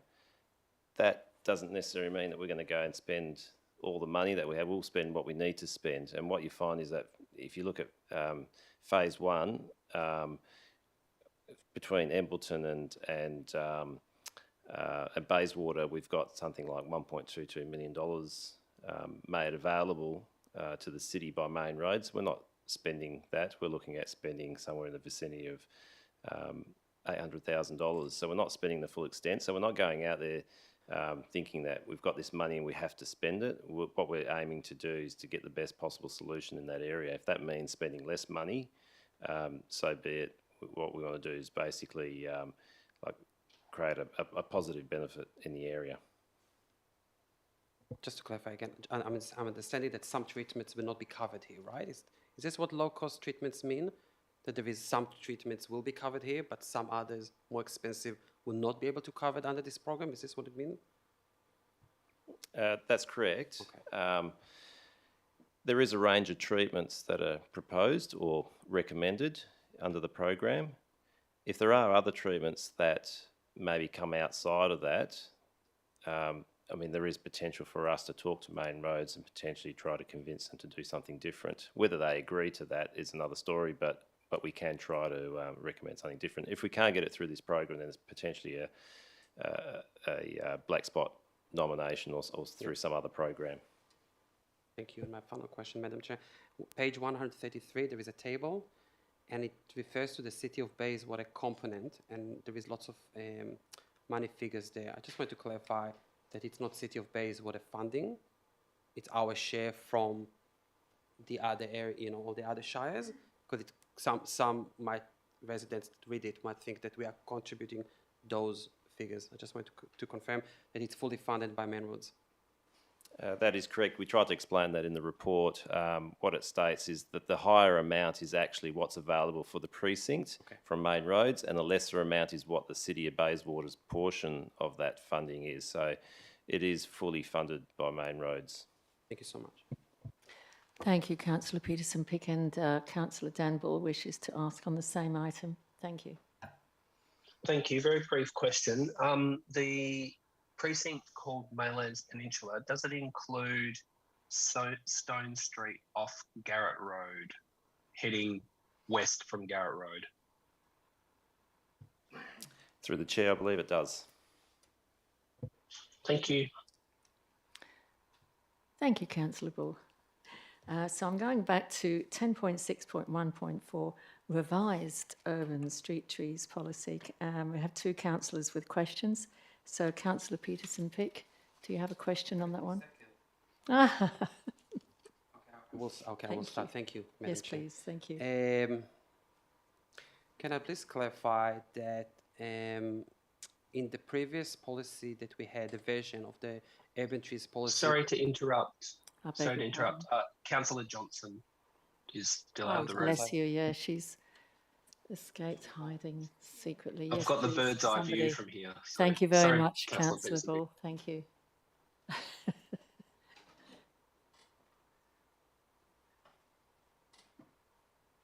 Thank you, Councillor Johnson. We're just doing questions on the revised urban street tree policy, 10.6.1.4. Thank you. We have two councillors. We're starting with Councillor Peterson-Pick. Thank you, Madam Chair. So the urban trees policy, the revised version in front of us now is proposing essentially an opt-out approach. Did we have that wording in different versions in the previous policy that we had before December? In the policy. Through the chair, I did have a look at the previous policies. So what we're talking about is going Before December. Yeah, before December 2021.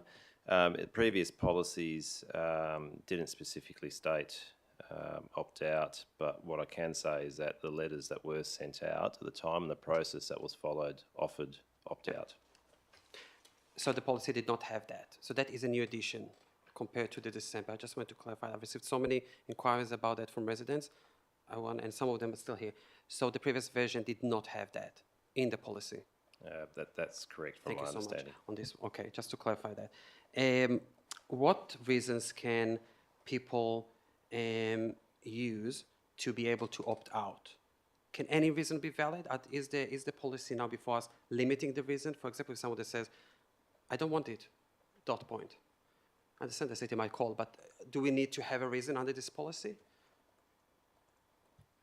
Through the chair, as it's structured at the moment, in terms of the revised policy, it doesn't actually stipulate that you have to have a reason, but what the normal process is that if somebody approached officers and said they don't want one, we'd basically engage with them and try to explain why we want to plant a tree there and the reasons, particularly if we've got the new strategy in place saying about walkability and so forth, and then hopefully they might change their mind through that process.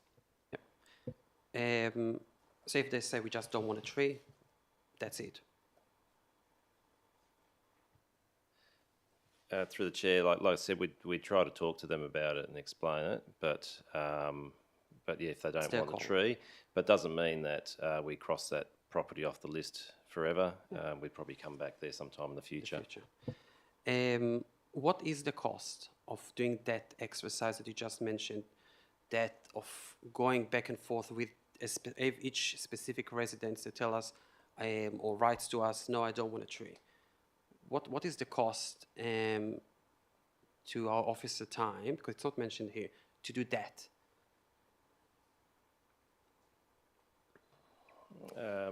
Through the chair, I mean, I can't give you that figure just directly here. We probably have to have a look to see how much time actually does get spent doing that process. And I can come back with some figures. Is it possible to take it to notice? Yep. Okay. Thank you.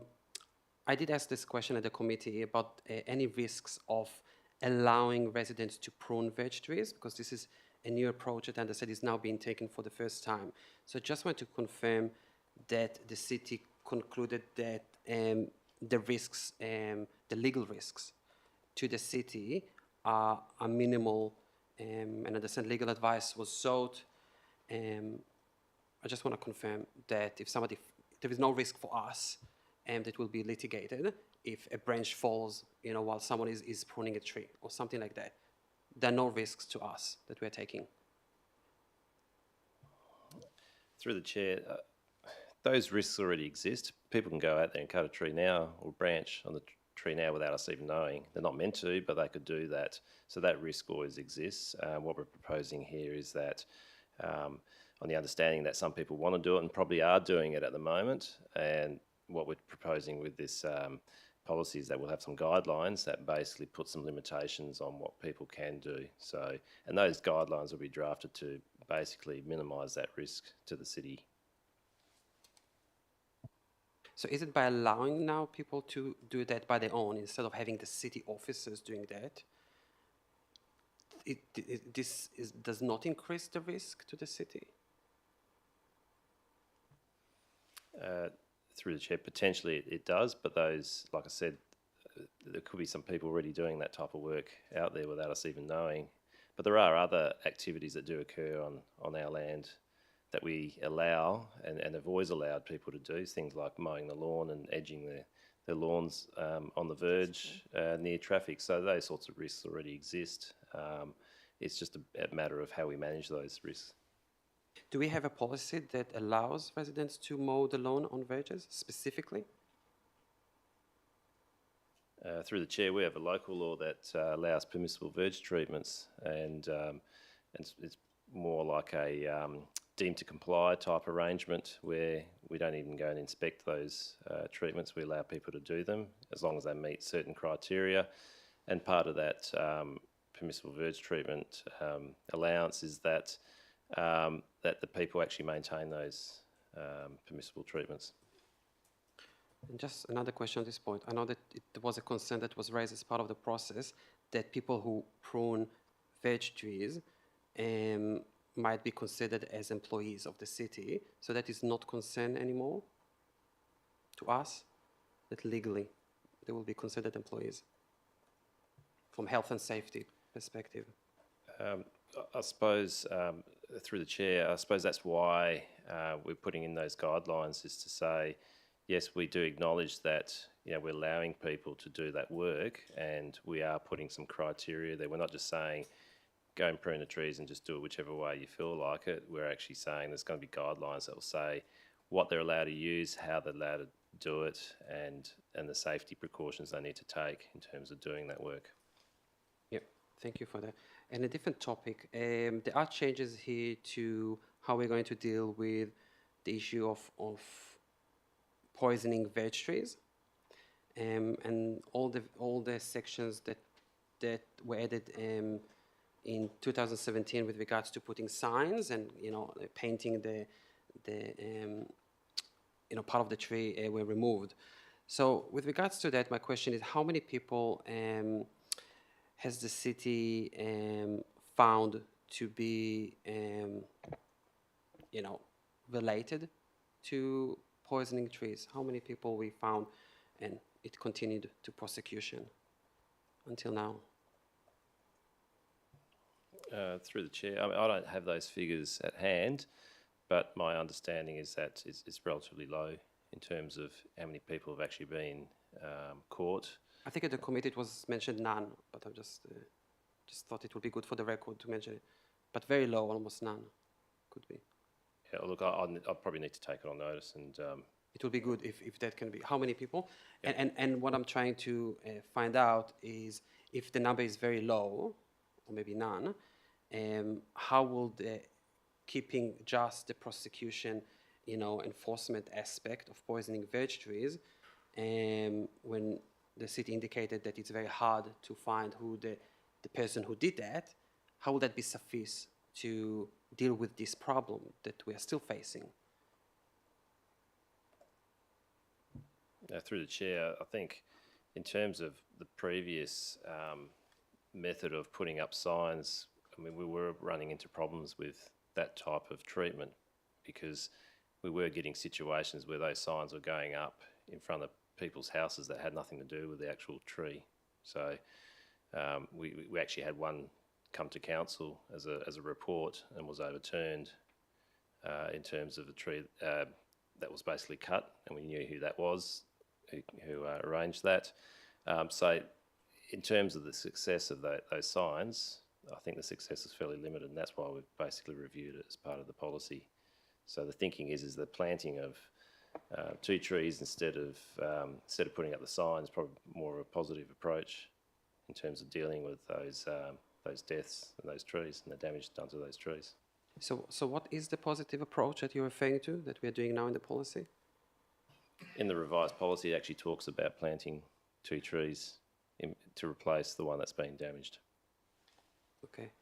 And what will happen if those trees will be damaged at night? Because there will be young trees. What will happen then? We'll plant 2 new ones? Through the chair, I'd say the approach would be to go and plant them again. Okay. I think it's my last question, Please, Madam Chair.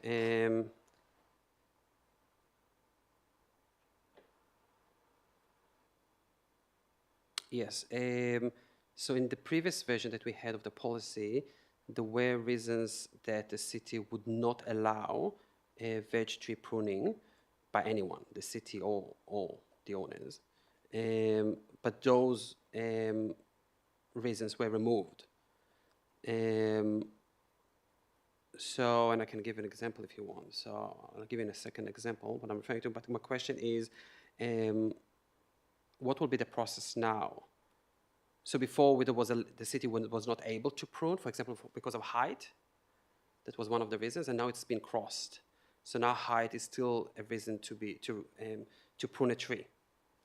So what will be the process now for the city? And I'm also wondering whether we should expect more items to come before council, because now the city will have discretion around this issue. Before, the city did not have discretion. So if we have a resident saying, I want to prune, the city will say, no, the tree is healthy, we are not going to prune it. Should we expect more items to come before us for decisions about single trees? Through the chair, the way the revised policy has been structured is that where the trees don't warrant for pruning under the policy, under the conditions in the policy, it does give the opportunity for the director, being myself, to have the discretionary decision making in terms of getting those trees pruned. Basically, it states that if those trees get pruned, or it's decided to allow those trees to be pruned, they will be done at the cost of the adjoining property owner who's requesting that. If they are pensioners, then the city will do that at the city's cost. In terms of making that decision, I will be putting in some guidelines in terms of how that decision is made. It's not just going to be how I feel on the day. I'm going to basically have some criteria that we'll follow, because we want to keep it such that we're not damaging trees or causing any other problems. So there'll be a consideration. There'll be a list or a checklist that will go through to basically run through and come to a conclusion and a decision on the matter. So basically, that just brings consistency and a uniform process. So it's not subjective. Yeah, thank you, Director. And will those guidelines be public? So for consistency and transparency, so people will know what the reasons and the criteria that the city undertake when they consider whether a specific tree needs to be pruned or not? Through the chair, I mean, when you say public, I mean, the way I see those guidelines, if someone comes forward with a request, we do our checks or go through a checklist. We'll share that information with the person that's applying for the tree pruning. We'll share it with them. It's not something that we'll probably hand out to anybody else, but only just deal with that particular person when they're making that application. So, again, as I mentioned, 2 reasons were removed from the policy. One is to tree size and height now are reasons to prune a tree, can be pruned. And the second one is personal health concerns. So previously, if somebody had personal health concerns, a tree, it was not a sufficient reason to prune a tree. Now it is. So how would the city consider health concerns? If somebody says, I don't feel good when I have this veg tree, what will be the process? Because before it was not allowed, now it is allowed. So residents will question, what is the process? Because it's not here. The guidelines are not public, and you're saying that they will not be public. So how will we know how the city is implementing that discretion? That now from council, a policy in a council level, now it goes to the city's behind the scenes implementation. How do we know the criteria and how things will happen? Through the chair, exactly what the policy says, that if there's pruning for size and for allergies and health reasons, they are possible. We will have guidelines for that. We will make records and file notes of that. If the councillors want to see information in regards to some of the officers' decision making, we'll make that available. It's something that we'll keep good records of how we go about our daily business.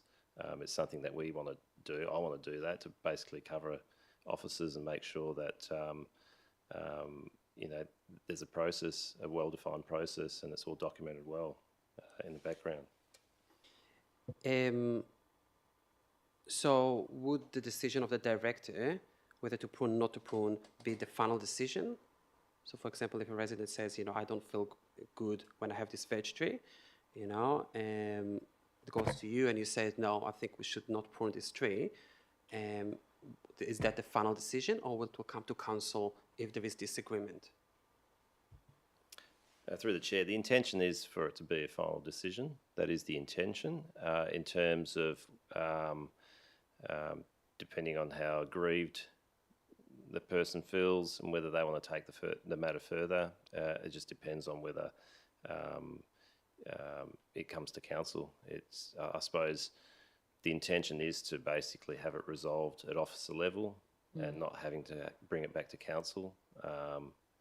But if the matter does get raised with councillors, the councillors can always have the option of actually asking for that to come back to council. Thank you. Can I just ask for 1 minute? Thank you, Officer. There's a lot of questions, and they're respectful questions, and I'm just wondering whether they can be put through in written form. I finished. Thank you, Madam And Chair. then we can all share that information. I'm Thank happy you. to finish here. Thank you. Thank you very much. Councillor Stephen Ostadowski, I think you have some questions there. Thank you. Just a couple, thank you.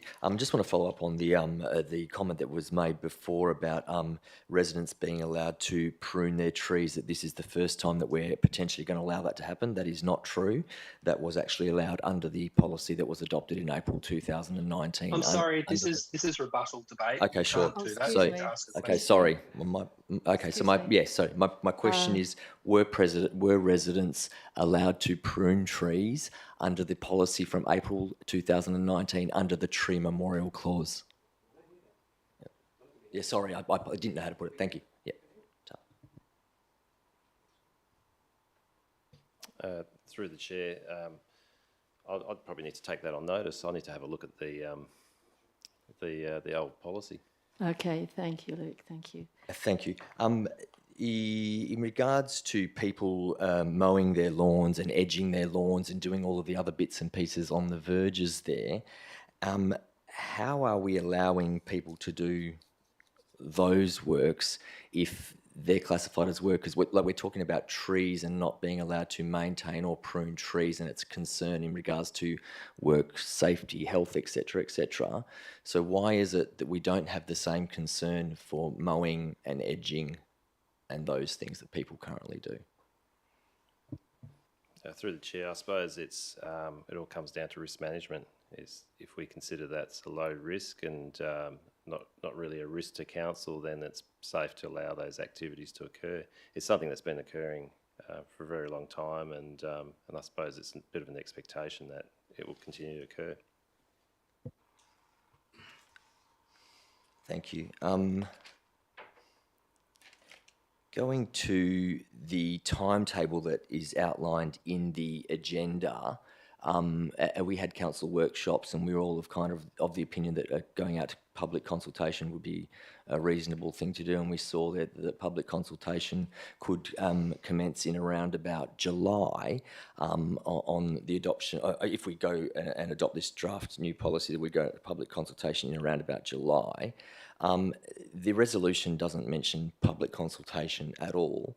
Why does the resolution not mention anything to do with public consultation, even though we kind of came to a consensus at those workshops and from a person who spoke at one of our council meetings, requesting as well? Why has that not found its way into the resolution? Through the chair, I suppose on reflection of that that discussion that we had in terms of at the workshop, in terms of getting that timetable put together, on reflection of that and looking at the time frame and what we want to try to achieve in terms of tree planting this winter, officers thought if we could get this policy through, we can then get on with our tree planting this winter, because by the time it comes back through council, goes through the policy review committee again, and then through council in September, basically we finish our tree planting program by September. So it doesn't really give us much opportunity to deliver on the policy on the ground this winter. So the thinking was to try to accelerate the whole process, and if councillors are happy with the policy, we can accelerate it and get on with it. And so if councillors aren't happy with the policy and we go through this consultation phase, what's stopping the city from planting trees anyway? I can't see why the city would stop doing business as usual under its current policies while council goes through its processes. I thought you would have just continued with planting anyway. So I just don't understand why you wouldn't allow us, or why the resolution wouldn't be there for us to be able to go to consultation and you just continue the planting through the winter planting season anyway. I'd rather get this right. Through the chair, well, we can go and continue planting, but I suppose the change to more of an opt-out approach with that other strategy in terms of the Green Dreams, combining the two, we'd probably go out and the thinking was to go and target some areas and get more trees in the ground. And so I was basically thinking of the policy together with the other strategy, hand in hand, working together at the same time. So we could go out to public consultation and satisfy people in that regard, and reduce the amount of trees being planted, or we don't go out to public consultation and increase trees being planted. Is that what I'm kind of hearing? Through the chair, I suppose when you put it like that, yes. Okay, thank you. Thank you, Councillor Ostasowski. Are there any other councillors wishing to speak on this item, please? No? Nobody? Okay, thank you very much for your time on that. So I'm reverting back to our council. If there are any coming through the agenda, and those that have listed. Okay. So Councillor Peterson-Pick, 10.4.3, proposed relocation of loading bay on 8th Avenue.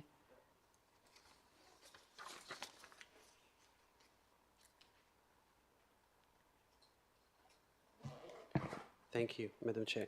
A general question for the start. Are there any limitations to the operation of loading bays and trucks using those bays?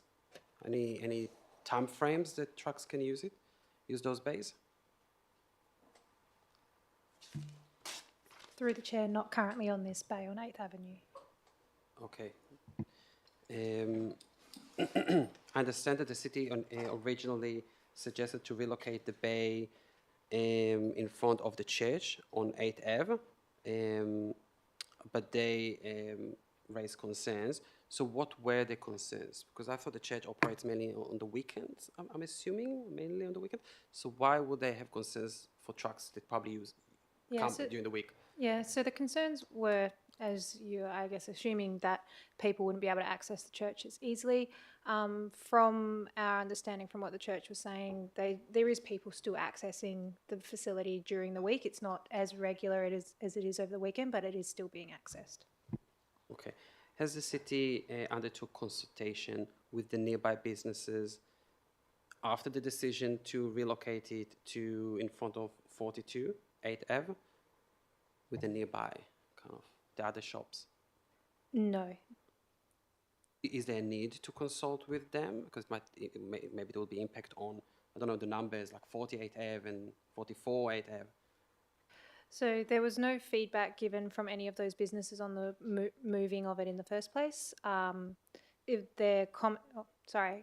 was feedback saying that it needed to be moved, but there wasn't comment on the specific location. If it is moved on to the proposed side of 8th Avenue, it wasn't considered necessary to consult with anyone other than Rutana, as they're the ones that will be primarily impacted.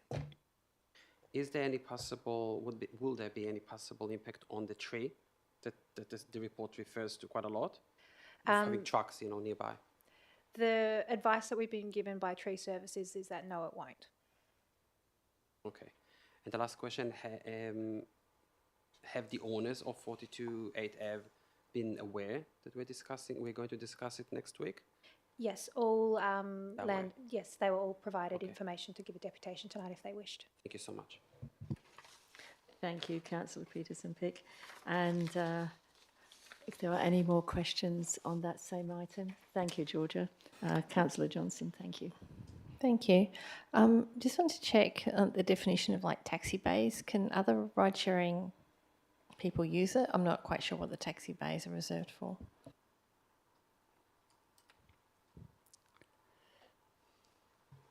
Through the chair, we might just take that on notice in terms of the logistics of that, if you don't mind. Thank you. It is. Thank you, Councillor Johnson. More questions on that, please? No? Thank you very much. Okay, so we have item 10.5.4 from the agenda, and that's under the bridge activation, Clawton Reserve Bayswater. Councillor Peterson-Pick. I'm shining tonight. Yes, thank you guys for patience. But there were lots of important items. Yes. Under the bridge activation. Has the city received any? Can I just apologies? I just probably should declare a proximity interest because the Tonkin Gap project is on my back fence. So if I can be removed from the meeting, that'd be great. Apologies for interrupting you again, Councillor. Oh no, that's important. It's all good. Thank you, Councillor Bull, and we'll certainly get you back in after the item. Thank you. Okay. Has the city been aware of the feedback that was received as part of the consultation that was taken by, Tonkin Gap Alliance? Through the chair, the city was given the same presentation that councillors were given in terms of the feedback. So we haven't seen the feedback itself that they received. We received a summary from them, but we went private to the feedback. Yeah, through the chair, we've only seen the summary. Yes. Okay. Are we aware of any concerns raised by residents regarding safety and antisocial behaviour with this project? We're not aware of any. I suppose that's why we're suggesting that it be advertised to see if there are those concerns. Okay. I just want to clarify, the suggestion to have this project under the bridge is mainly for shade? Is this the main reason why there and not in the park? I don't think it's because of the shade. I think it's to try and activate an area that was not used previously, and just try, and because out in the park there's trees, etc., so they don't want to interrupt that, but it's an area that can't grow trees, so they're looking at other uses for that. Is the site accessible by riders and pedestrians? Because I haven't actually been at that site yet. I will go. Yes. Is it accessible? Like, cyclists can actually reach it? Yeah, through the chair, there's a PSP adjacent. goes along it. There's proposed to be additional paths as well to enhance that accessibility. Are we aware of similar examples in WA or somewhere else of similar infrastructure done under a bridge?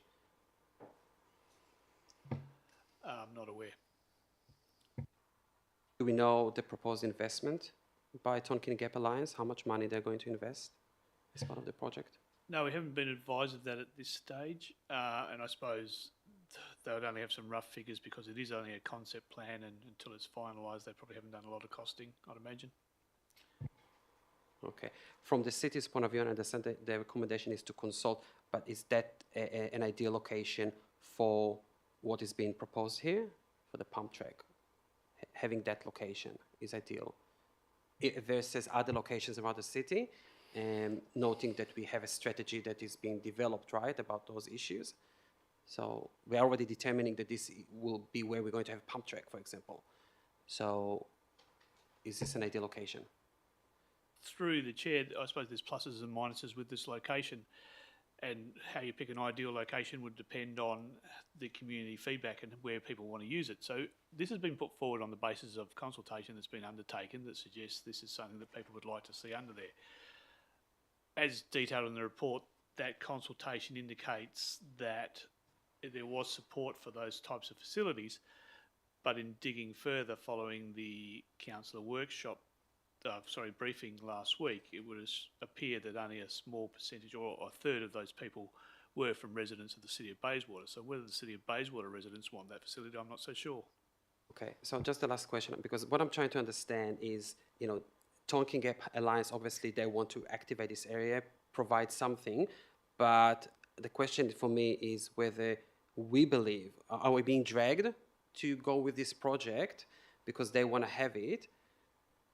Are we confident that this is the ideal location for those facilities in the City of Bayswater?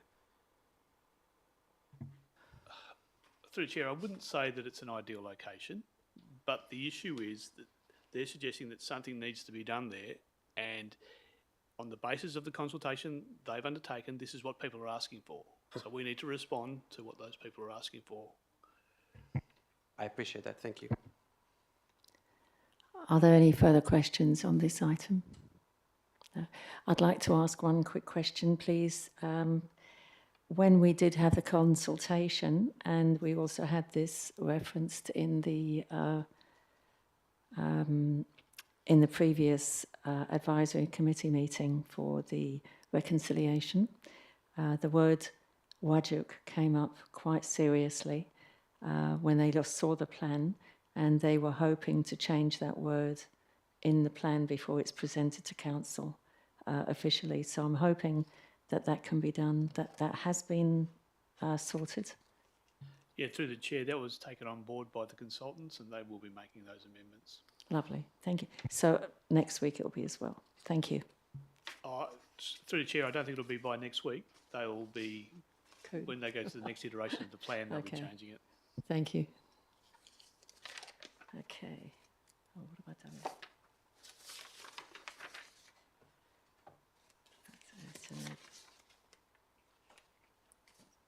Okay, we have item 10.6.1.1, community facility lease and license user agreement. We may also get Councillor Ball returning, please.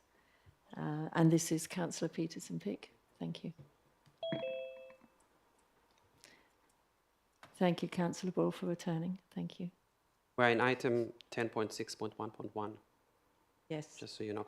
Okay, just two questions. Can the city please remind me why they can't policy talks about charging annual rent from not-for-profit community groups, but none from sport clubs. So why do we have that $1 and that we do have a charge? What is the difference between the sport clubs and the not-for-profit community groups?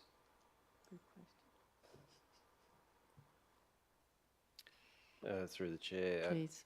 I mean, there is a reason for that. Can I take that on notice and I'll provide a response? It probably came from council, if I recall correctly, but I just wanted to clarify. Thank you.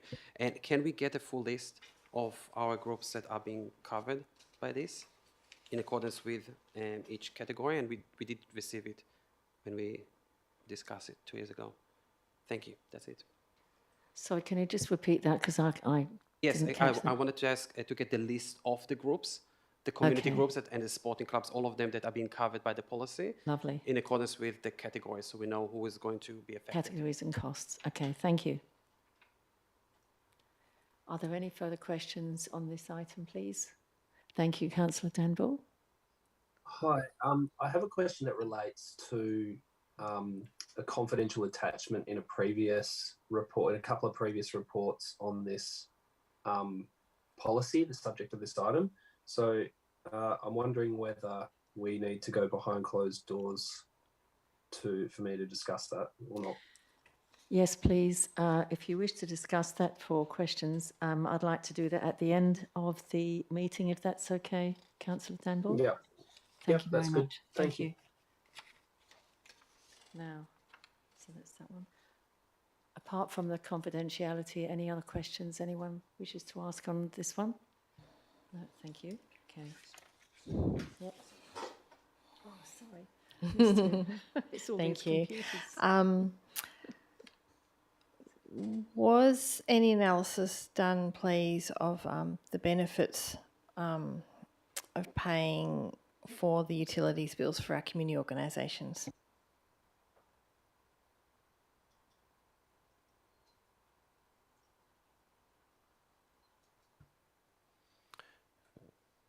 Through the chair. Sorry, can you explain what that question is asking? Yeah, sure. So we see here some financial costs. I'm just wondering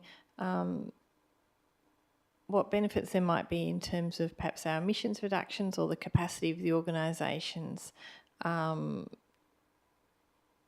increased capacity of the organisations to provide services that otherwise would be provided to the city. So I imagine that, you know, where there's costs, there's also benefits. I'm just wondering if any analysis was done of that. Through the chair, no, there wasn't. Basically, I mean, the report was, or the policy in the report was basically based on a direction from council, from a notice of motion. So that's how we've sort of gone about it, but we haven't gone to that extent in terms of doing that in-depth analysis like that. Thank you. I also had a question relating to the categories. I'm just wondering if any, if we looked, particularly I'm thinking of the sporting groups, I think there's a big difference in sporting groups that have got a bar that can raise money and sporting groups who, you know, maybe have junior sports and don't have that fundraising capacity. I'm wondering if any analysis has been done by a team on that. Through the chair, yeah, pretty much the same answer again. We didn't go to that depth of analysis. Basically, the categories were amended based on our leasing officer's experience in terms of dealing with the various leases. So those recommendations were made based on that experience. Thank you. Okay, thank you very much, Councillor Johnson. I'd like to go behind closed doors now, unless there are any further questions, which I don't think there are. Oh, sorry. Yes, Councillor Sorry, Johnson. I know it's yes, late. please. I have a number of questions and other things, and my apologies, I didn't get them to you. Not many questions. Oh, no, that's fine. But on a that's number fine. of items. No, please go ahead. Thank you. Thank you. 10.2.6, the gas supply contract.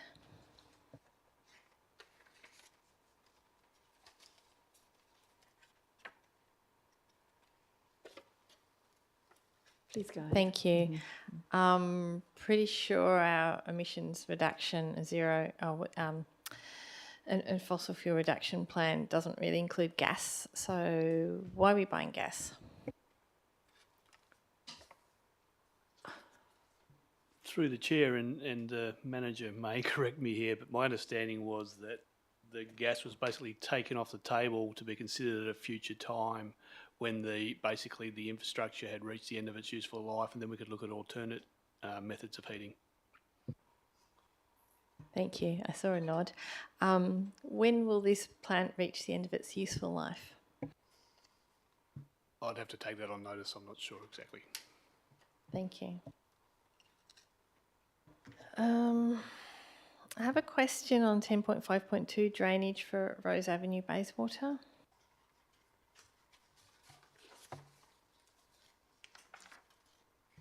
So, sorry, there's a lot of technical stuff in this report, which I'm just wondering if I can have some explanation of. But essentially, I think what it says is if you take out the dip in King William Street, Coode Street, you create problems for water that has to go somewhere else. And the proponents are proposing to put that water on our land. Is that right? Yeah, through the chair, as you rightly pointed out. So as the situation is now, when there's flooding, it floods under the subway. So they're going to lift that subway up, and so that water has to go somewhere else. So at this stage, the modelling indicates that there would be flooding in the new Buslink Road and potentially Rose Avenue as well. So they need to find some, I suppose, compensating storage for the storage that was, although it wasn't formal storage, water did store in the subway, but now it needs to be stored somewhere else. I see that we're just making advice. Who's the final decision maker on this particular application? The city has to approve their drainage plan, and they can't put it on our land without our approval. Okay, thank you for the clarification. Thank you, Councillor Johnston. Do you have any other items? Yes, you sorry. listed? It's okay. 10.5.3, proposed temporary road closure, Cherry Court, Doyle Street, Morley. Just want to check, sorry, what it means. In the recommendation on point 1, it says full closure of the intersection from the 1st of June, which has already occurred. Is that correct still?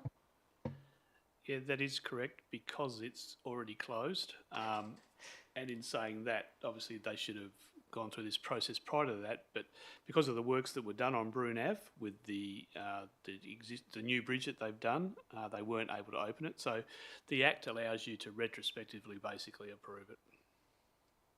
Thank you for the clarification. Oh, sorry, I also have a question on... Nothing else, thank you.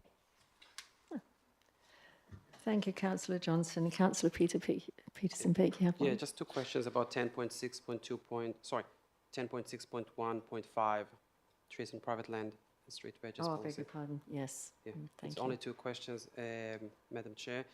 In the policy itself, and I'm going quickly to the policy, the changes that are proposed to the policy on page 409, there is one sentence that is proposed to be removed in the purpose, and that said to emphasize that the removal of trees is to be avoided unless absolutely necessary. So my question is, why are we removing this sentence? Like, wouldn't that be an aim that the city would want to have as part of the policy?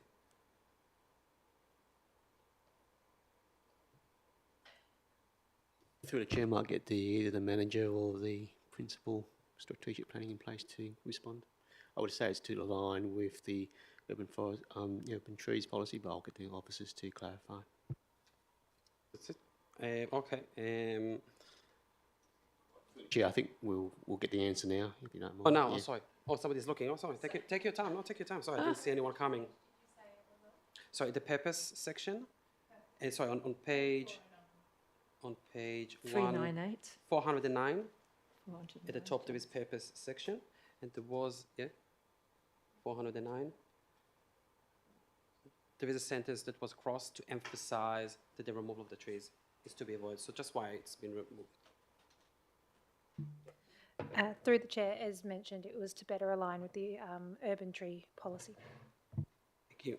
And my last question is about page 412.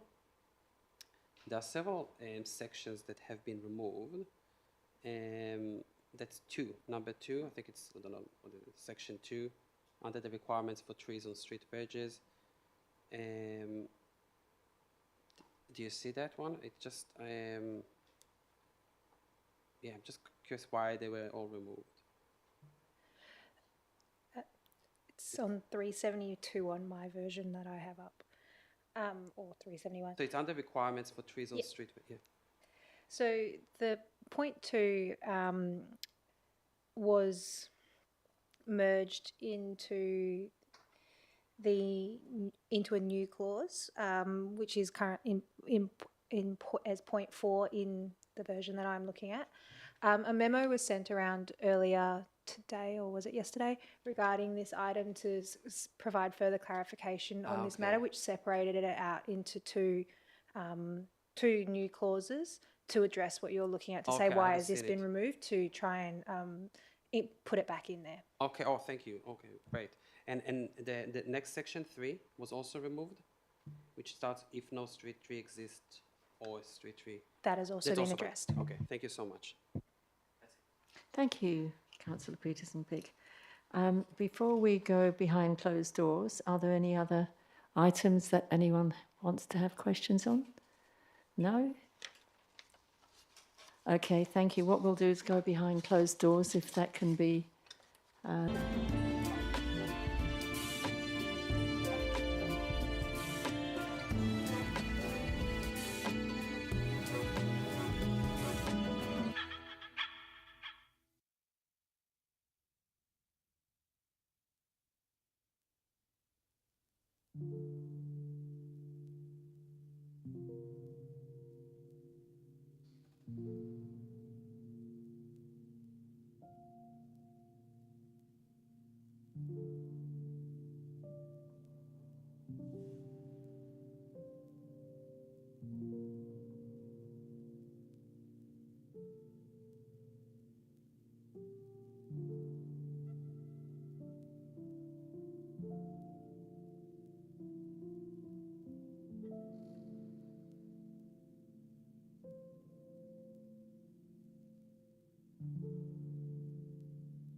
Thank you.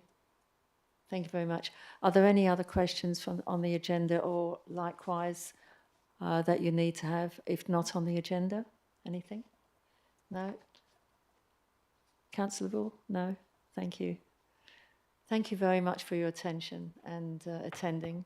And the meeting closes at 11, just 1 minute to 11 or 2 minutes. Thank you.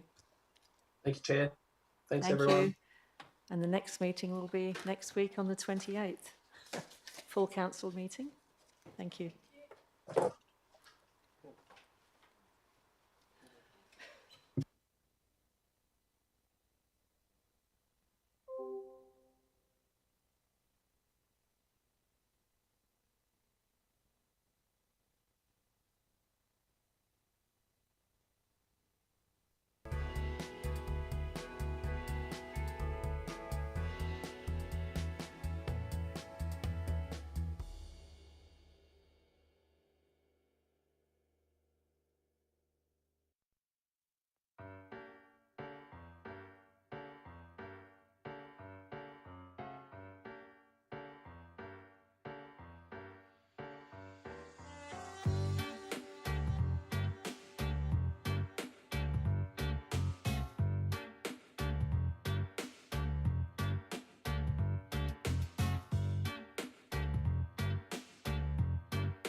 you.